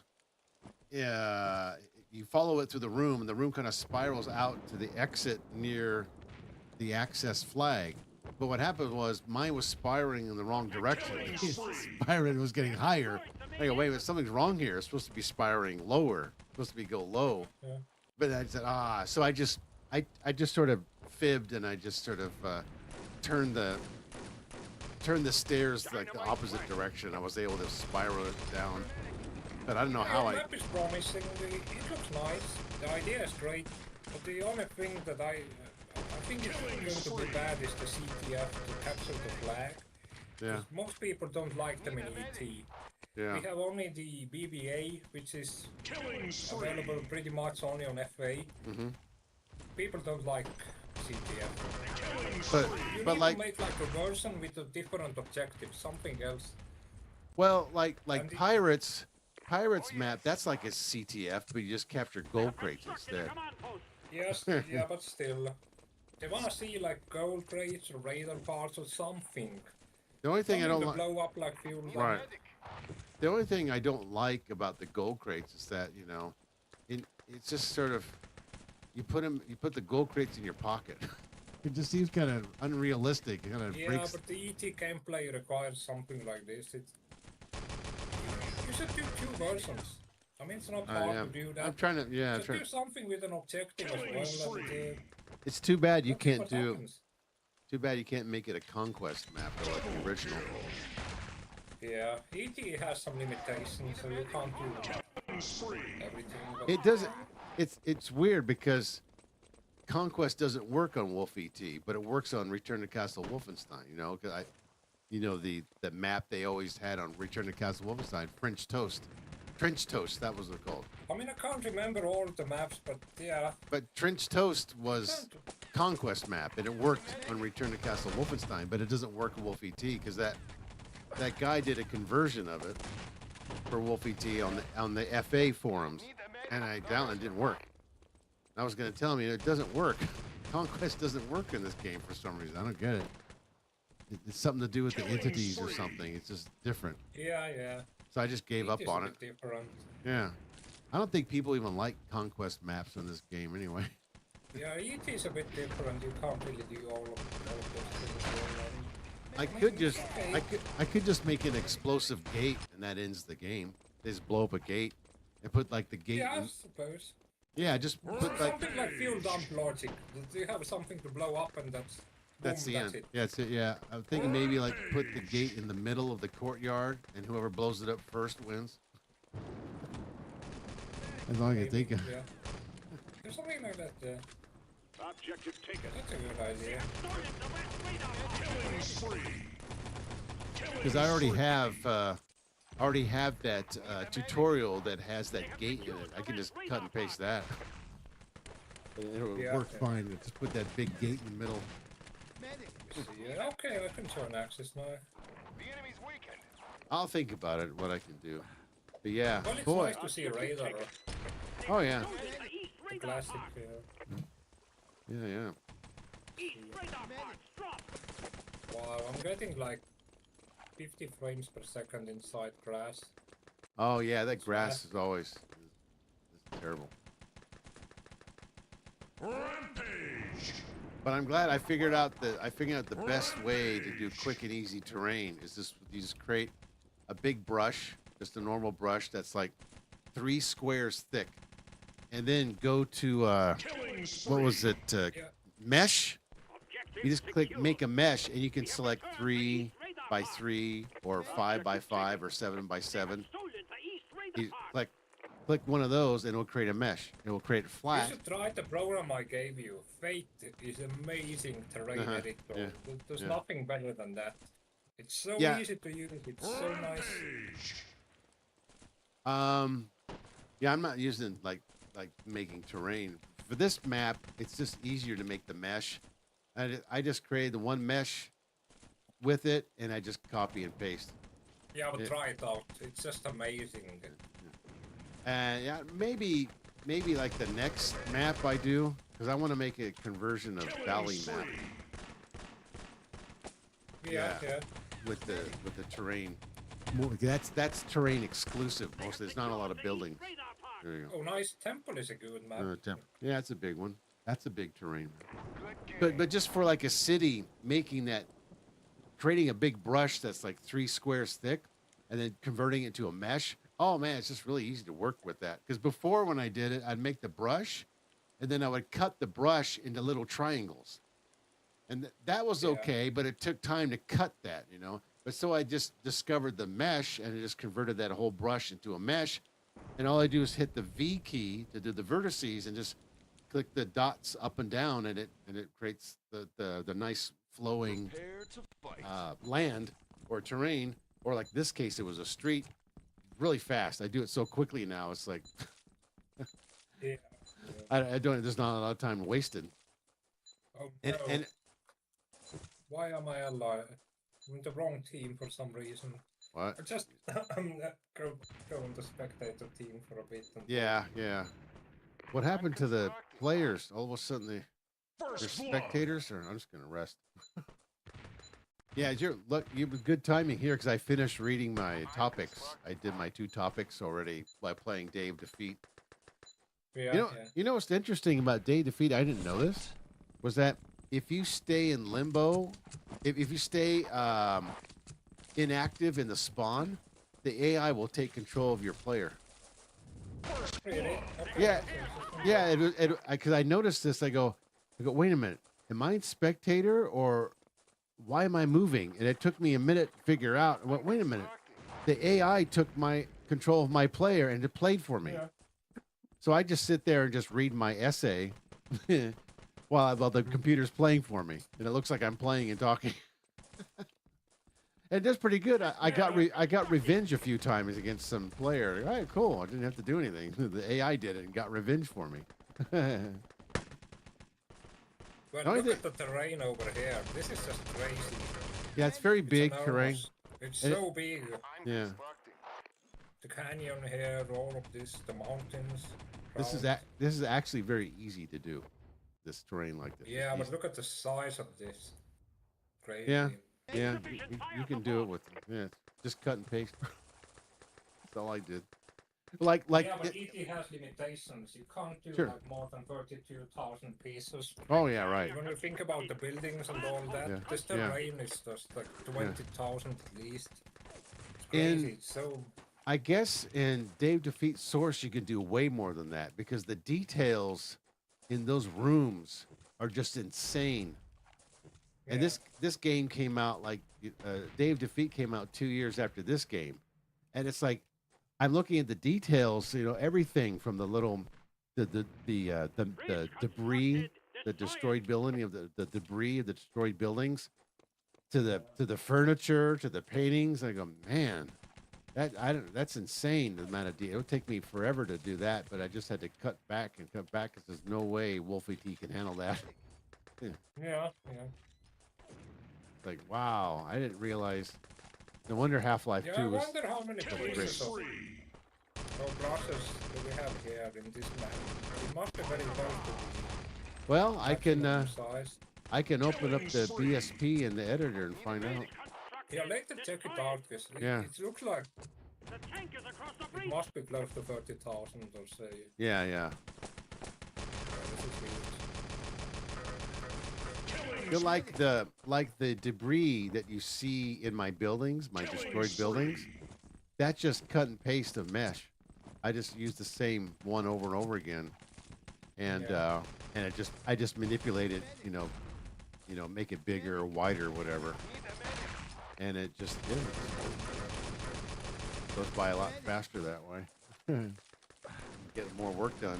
I'm getting better at building those buildings, but the part I hate about building the buildings is that if it's just straight, like a straight road, and you build the buildings alongside of the road, it's straight, no problem. But as soon as it like curves or like goes at an angle, I try to make the walls fit at the angle, and it just, I don't know, it just never turns out right.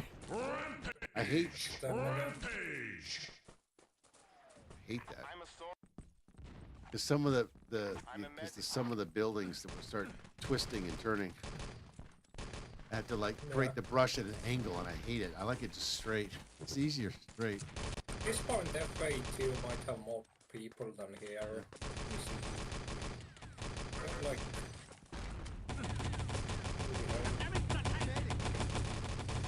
we have like 12 active players. There's a small chance that they have more. It's too bad you don't install Dave Defeat again. That'd be fun to play on that server. That server I play on is always crowded. Killing spree. Maybe after this map, check FA2. Yeah. They might have more traffic. Yeah. It's not looking that good here. Yeah. It's a bit dead. Yeah. Friday night. Why is it so dead at 10 o'clock? Yeah. What? Put mines over. Well, yeah, because of, in 10 o'clock, it's like, what, 2 p.m. here, something, 3 p.m. So, yeah, it's 3 o'clock here, so. What's great about the mesh is that you can just sink the buildings into it. It won't affect anything. It won't leak or anything. It's great. Like this building here, it's sunk into the mesh. Doesn't bother anything. Killing spree. Yeah, so. Landmine spotted. Check your command map. I'm a covert arm. Danke, sir. Tunnel. We don't have poison gas here. Not on this one. It used to. It used to have poison gas. Landmine spotted. Check your command map. First barrier destroyed. Yeah, like the secret door map. The first barrier. Yeah, secret. Something. Landmine Yeah, spotted. maybe more Check your command gas map. for some reason.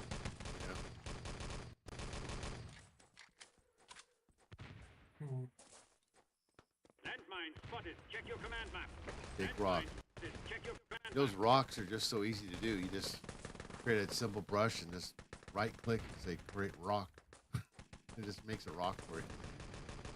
I thought it was complicated to make a rock, but then I saw in the menu it says create rock. If that's it, you can create it like big or small. Oh, that's too easy. Yeah.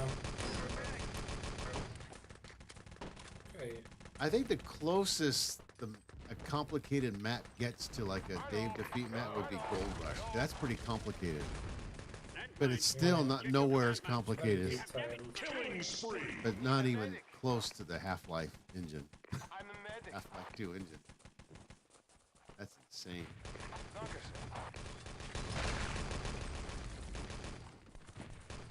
You don't appreciate that when you open up a map and look at it at the hammer.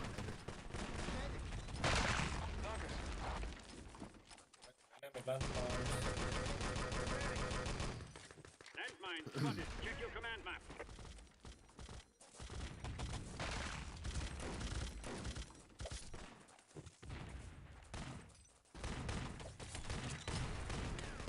Okay. Landmine spotted. Check your command map. Let me see. Let me see the server. Oh boy, it's dead over there. 3 active players. We got a new map though. Oh, Thud in the Grass. That one. What about the other TM? Landmine spotted. Check your command map. It's dead. The other TM server? Because the main one is full. But it's the same old map. Yeah, tomorrow maybe. There's a Yeah. chance it might get up there. Need a medic. It's too bad you didn't play the other day when they had that special event on the FA beginners. They had some weird maps. There There might be another this weekend, because in Halloween they had more events. Yeah, yeah. Well, Christmas is Yeah. coming, so they might have Oh yeah, yeah. the usual maps. They'll have a lot more. Yeah.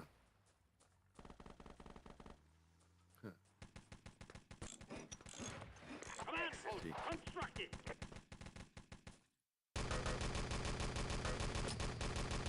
Well, I have been increasing my views by doing the Dynamite topics planted. on here. But I think the one that gets the most views on live stream are my model building one. Yeah. Yeah, people seem to like that the best. Killing spree. Yeah, only those, yeah. As soon as I get to, because the model building I'm doing now, there's, I don't know if you ever built these kind of Japanese models before, but there's different kinds of grades. There's the very low grade model, Gundam models, which are the kind of you buy like as a gift at a convenience store. They're like $10. They're cheap. You can build them in like 10 minutes. Nobody's selling them here. Yeah, I don't think so. yeah, maybe. They have constructed a And then there's Maybe somewhere. yeah. Then it goes up to HG, high grade, which is a little more difficult, and it takes about 3 hours to build, or 4 hours. But depending, it could take 6 hours if you really take your time and do some extra stuff. And then after the H grade, HG, I'm doing the HG models. They're not, they said I'm used to them, and they're getting very easy to do now. The next grade, it goes up to master grade, which is much harder, and it takes much longer to build those. I haven't got to a master grade yet. And then the last one, the most hardest, is perfect grade, and that takes like 200 hours to build. Imagine doing a nonstop stream of 200 hours. wooden barrier. Yeah. Protect the gold. But I think when I get to like the master grade kits and then like the perfect grade, I'll attract more viewers, because I think they want to see the more difficult ones. Although the people come out and watch mine are usually want to see like the rare, kind of unusual kits usually come out for that. I think I'll probably get a lot of views for this Sunday. I'm doing kind of unusual one in this series.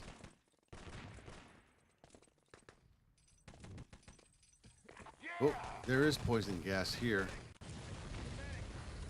Right through the walls we go. Oh.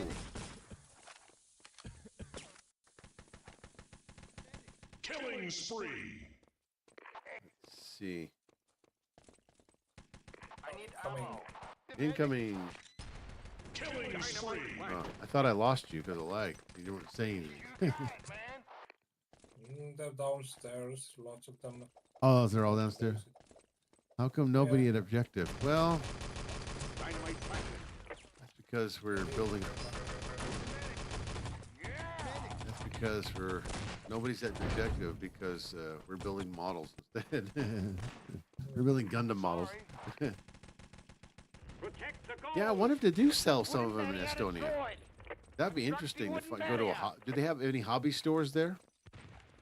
I think so, yeah, but Ah, just like those, the ones they're doing. yeah, those. They do. Might be very expensive. Yeah, they could be expensive, or they do the black market ones. Because some viewer told me that he buys them in Brazil, but they're aftermarket, like bootlegs, bootleg kits. So they could sell some bootleg kits there.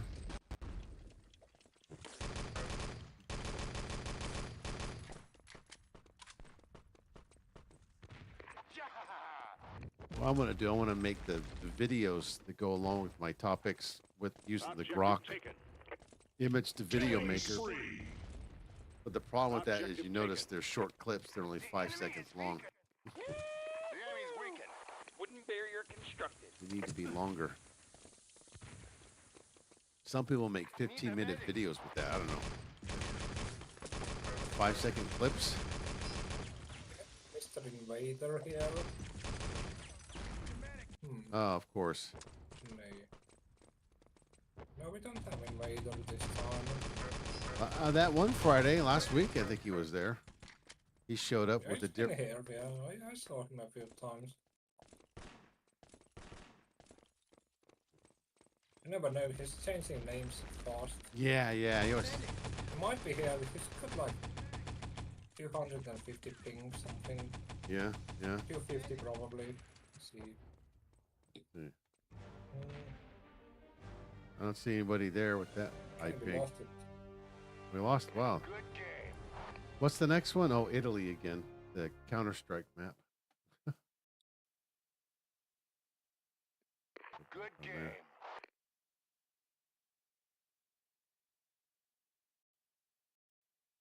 All right. Italy.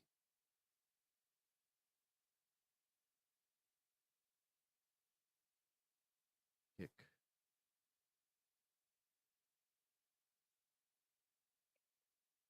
Okay. Prepare to fight. Let it go. I wonder if the spectators will start joining now.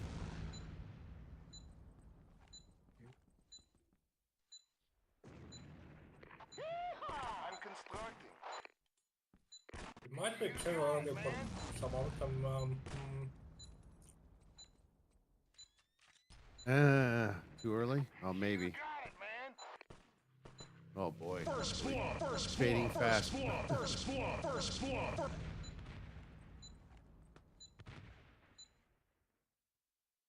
Fight. Let's see. Like some people over here, they build the. Well, how do you call them? Ship in a bottle. Oh, ship it. Oh, yeah. I built a couple of those. Yeah, they do. Those kinds of things here. But it's a very small community of people who like doing that kind of stuff. Dynamite. Very small community.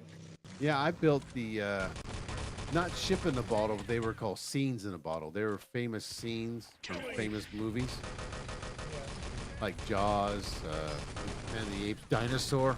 I have a couple of those. I still, now those are fun to build. Yeah, I built the dinosaur one, and I built the Jaws one, and I still have a couple of them. I bought them on auction. Save them for a time I want to build those. Whoa. Yeah, scenes in a bottle. Killing spree. Dynamite planted. Dynamite planted. Dynamite planted. Dynamite. Rampage.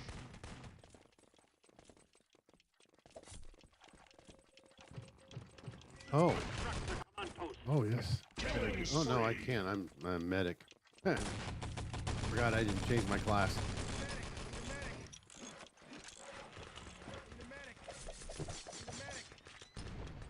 They have constructed a command There. post. Construct a command post. Objective destroyed.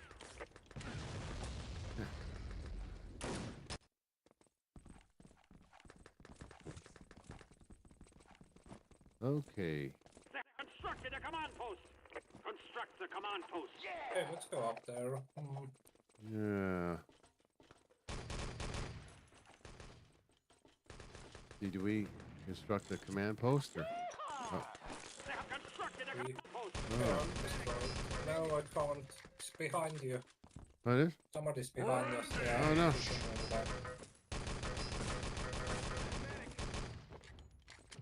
Okay. I'm in their spawn, but... Hey.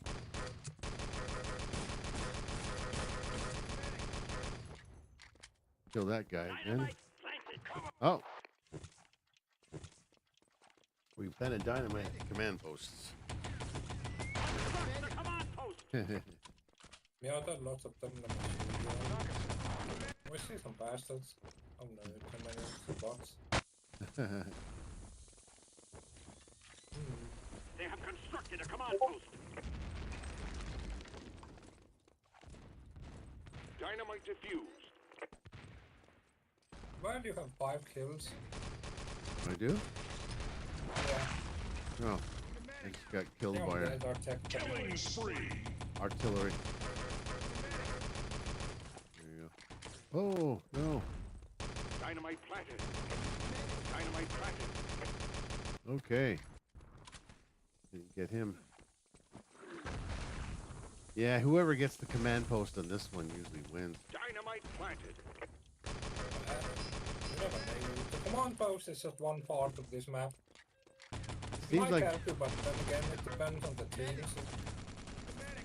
It's not always about the CP, Construct the command post. more about the teams. yeah. Need a med? Hello. Construct the command post. Destroy the gate. Hello. Hello. Killing spree. The command post. Like a map like this one is what we should be creating. We should make a map, something similar to this one. They have constructed a command post. Just a Counter-Strike People want map. to see these maps. Something, well, not just capture the flag Construction map, but completed. Yeah. some basic objective, simple graphics.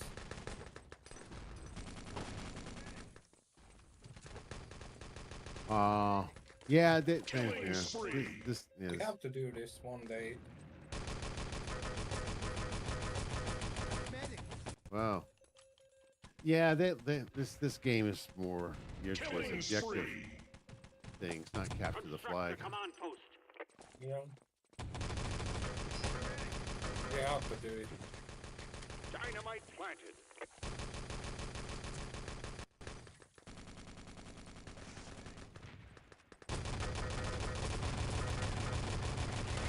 Then again, like the command post is kind of like capturing a flag too in this map, but you just build it. They have constructed a command post. Yeah, see, they'll spawn there. That's like Killing capturing spree. a flag in a way.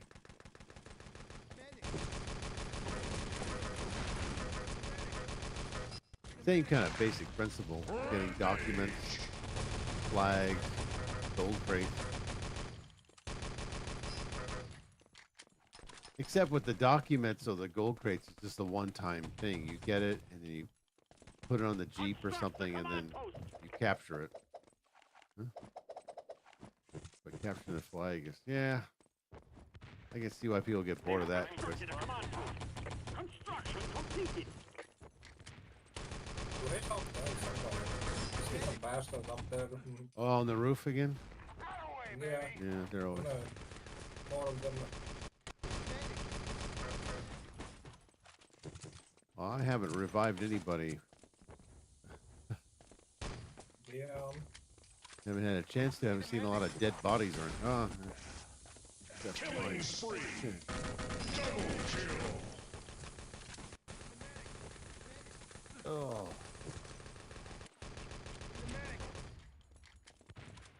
Yeah, I'm not really feeling that well these days. Like, Yeah, because that cyst you have. yeah, the doctor told me that I'm gonna have something cut out in the next 30 days or so. Dynamite planted. Using a lot of painkillers and so on. Yeah, It's fine. I've been using them for years anyway. yeah.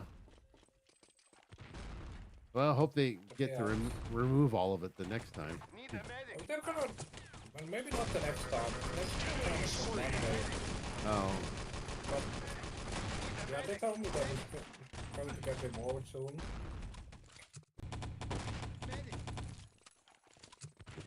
yeah, that's kind of hard to save up money to buy a nicer computer when you have the teeth operations and then you got the cyst operations. You can't really save up money that way. The enemy's weakened. Yeah, I have about 1,000 something saved up. I just don't. I can't spend it on the PC right now. Oh It's a yeah, problem. yeah. Because I don't know what's going to happen. I might have to spend more on this stupidity. It doesn't really cost anything, but my health insurance does cover all of these things, but you have to pay for the medicine and those things. That's a problem. Yeah. Killing spree. There it goes. Yeah, the aftercare you gotta pay for. Yeah. Yeah. I can't spend my last money on the PC. Pretty bad idea.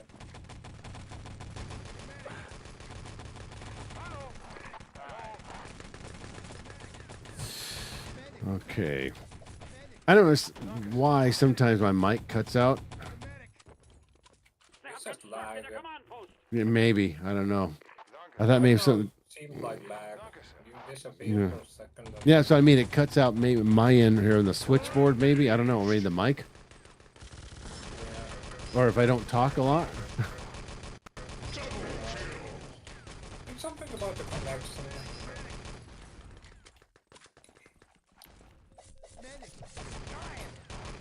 I could get a better microphone, but I'm not going to spend the money on that now.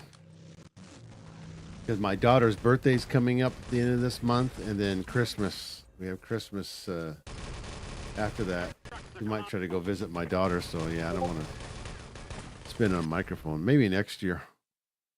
Your microphone is great. Oh yeah, it's working really well. Oh, yeah, It's yeah. about the connection. The location is a bit strange anyway. Japan. That's a strange place. Yeah. It's okay. No problem. Yeah, it's fine. It's fine now. Yeah, it's a nightmare with the stuff under my skin. I'm gonna cut it down in the next 30 days anyway. Mm-hmm. Maybe 40 days, I don't know. Too bad it wasn't sooner. Get that over with. Yeah. Come on, post. Yeah, a lot of pain with this. Yeah.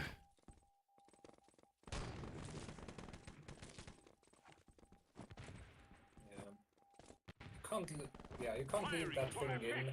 No, You no, have no. to cut it out. Like in this case, it's just 100%.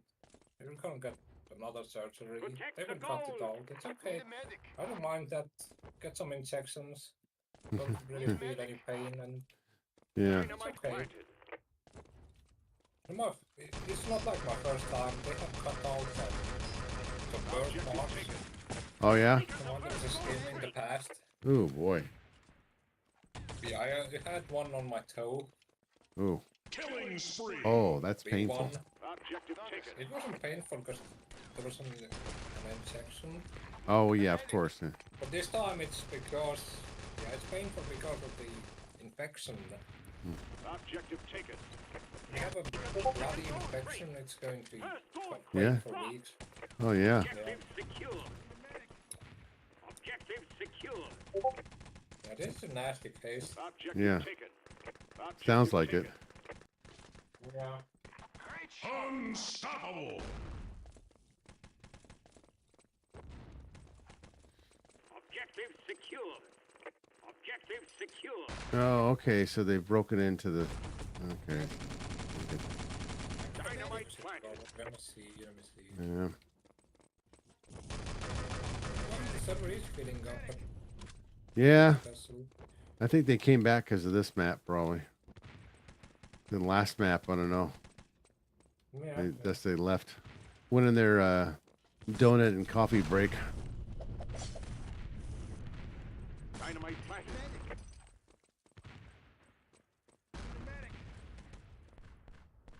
Seems like this map, this tower, it looks like you can access, maybe at one time you could have accessed the very top of this tower, but they blocked it off with barrels. It looks like, Yeah, there are different versions of this map. yeah, sure. You can access them. This one, other version, you can access it, but Sure. not this one.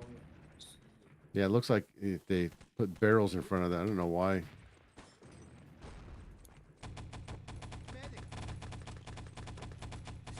Yeah, FA2 has completely died out.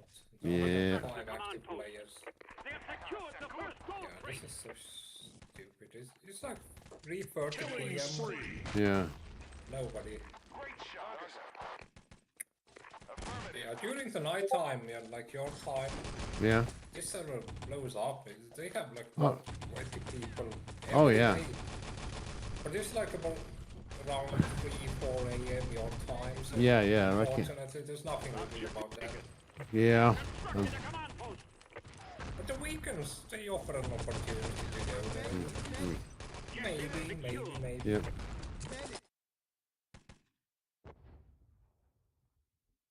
Firing for effect. Killing spree. I'm like 100% sure that tomorrow it's gonna be full on FA1. Yeah. The second Yeah. one, okay, we don't know about it. It might fill up. There's a chance. And I don't know if they're going to have another event this weekend. Yeah, they already had one last weekend. yeah, but Halloween is something different. So Killing you spree. might have the Halloween weekend plus Yeah. another. They could have another one. It's possible. It didn't. I don't remember them saying that though. I don't think it said like if they're going to have another event. This. Yeah, but these special events like Easter and Halloween, they don't really count in. There's a chance. It might fill up, it might have like, God knows what, 30 people. Yeah, there's Yeah. a chance, of course. Objective taken. Killing spree.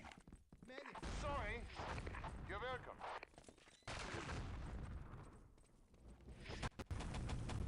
Yeah, it does peak like after the viewership, like about an hour. After an hour, it kind of dies out.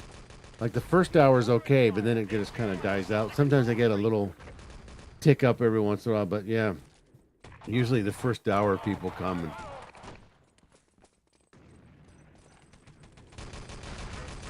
It's always bad on these islands. For me, it might be, like right now, it's almost like 3:30 p.m. yeah.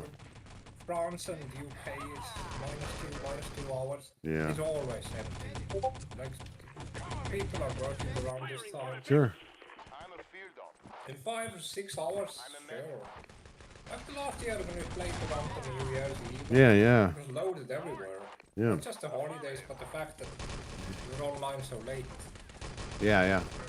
And this is still, let's do the same, man. It's the New Year's Eve and Christmas. Let's play around these late hours, like in 2 hours or whatever. Yeah. Right. We'll get massive traffic everywhere. Maybe Yeah. no quarter server fills up. There's a chance it happens, yeah. Well, definitely I'll do a New Year's stream. I don't think I did one last Christmas year. as well, let's try. Let's see. Christmas, what day is that on? I don't know. Let me I see. mean, it's probably holidays in your country anyway. Christmas is on a Thursday this time, I think. Let's see. The enemy's weakened. Wednesday, Thursday, Friday. Yeah, it's on a Thursday. Yeah. Days. Well, yeah, you have a weekend after that. Last year was on Wednesday, so yeah. But the thing about the Halloween this year was good because it was on a Friday. Well, I'm checking the calendar this time, and when we're looking at it, Tuesday is just the 23rd of the December. But many people, they have holidays from that time, so you have Wednesday, Thursday, Friday, and the weekend after it. Yeah. Yeah, we can expect some traffic. So, Yep. but it's about you. If you have time, you can play a lot. So, Sure. yeah. Of course, FA is going to host some events as well. Yeah, Do of something course. crazy. Console balls and rifle balls. Yeah. And whatever. Yeah. Right. Knife only. Yeah, that's okay. Pistol balls. Yeah. Ah, they won. Yeah, they got the Jeep almost there. Yeah, that's a successful. That's it. And there you go. Be back in a moment. Oh no! Capture the flag, BBA. Good game.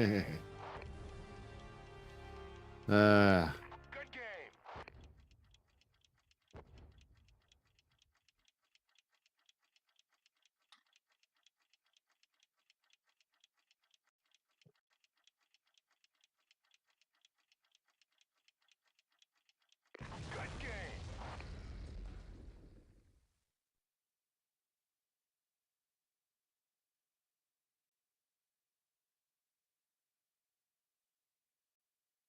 Prepare to fight.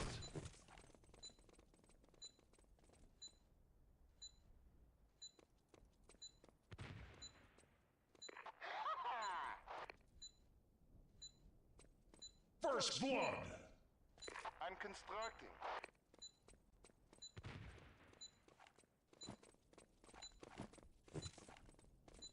Okay, capture the flag. Yep.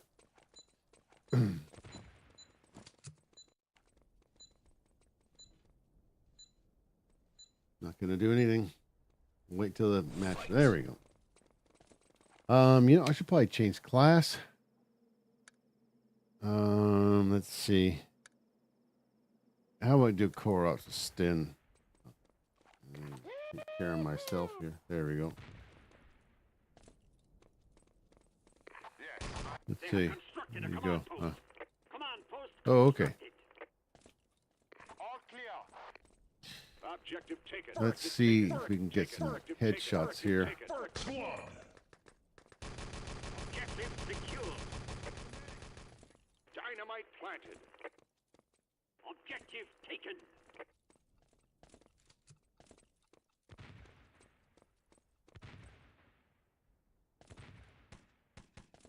Need a medic.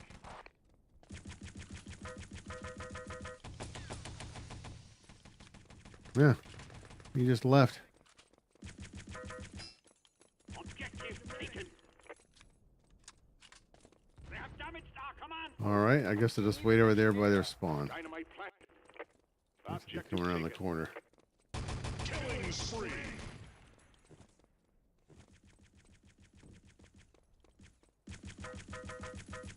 Objective secure. Go collect his ammo. Oh, I need a medic there, sir. Objective secure. Sorry. Killing spree.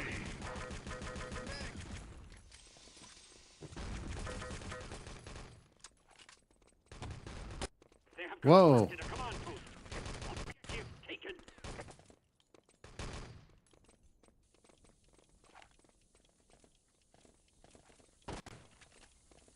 Killing spree. Oh, Rampage. that's my teammate.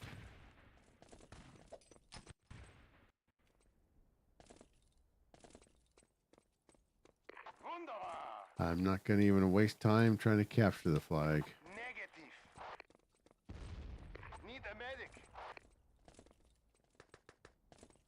Command post constructed.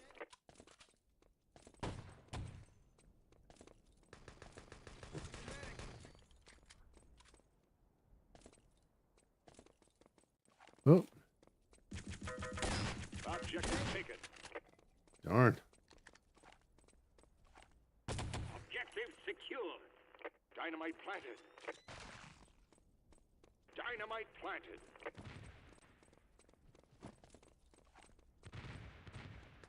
Dominating. They have damaged our command post.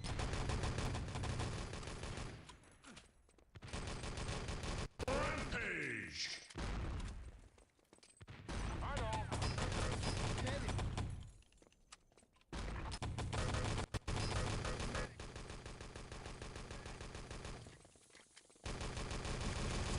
Objective taken.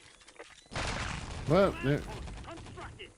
Objective secure. yeah. Objective taken. Whoa.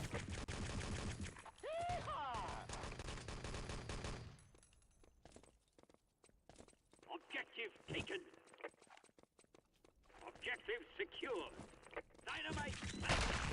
Objective secured. All right.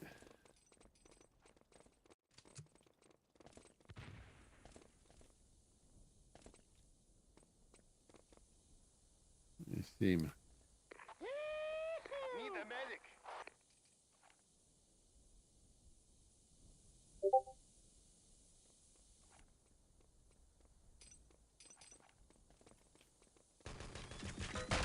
That guy again. All right. Nice. Whoops. Dynamite planted.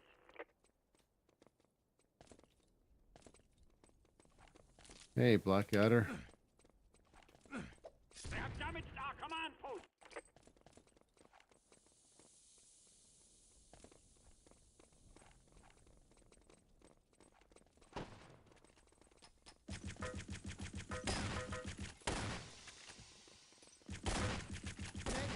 Objective taken. Dynamite planted. Objective secured. Great shot. Command post constructed. Wunderbar. Well,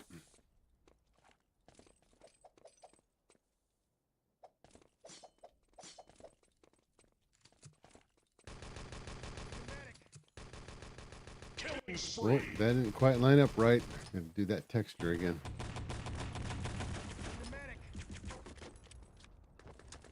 They have constructed a command post. Uh, well,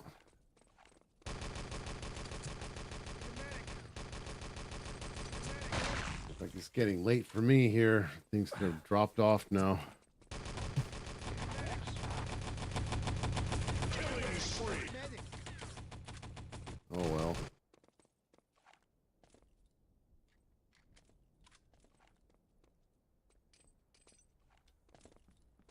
Yep. Great shot. Nope, that's a little off. So, well, it's still Planted. okay. I'm looking at YouTube channel. I'm looking at the stream. It's really lagging behind. Huh. Ah, c'est good. Oh yes. Objective Okay, so let's call it a night. secured. Killing spree. Yeah. Need a medic.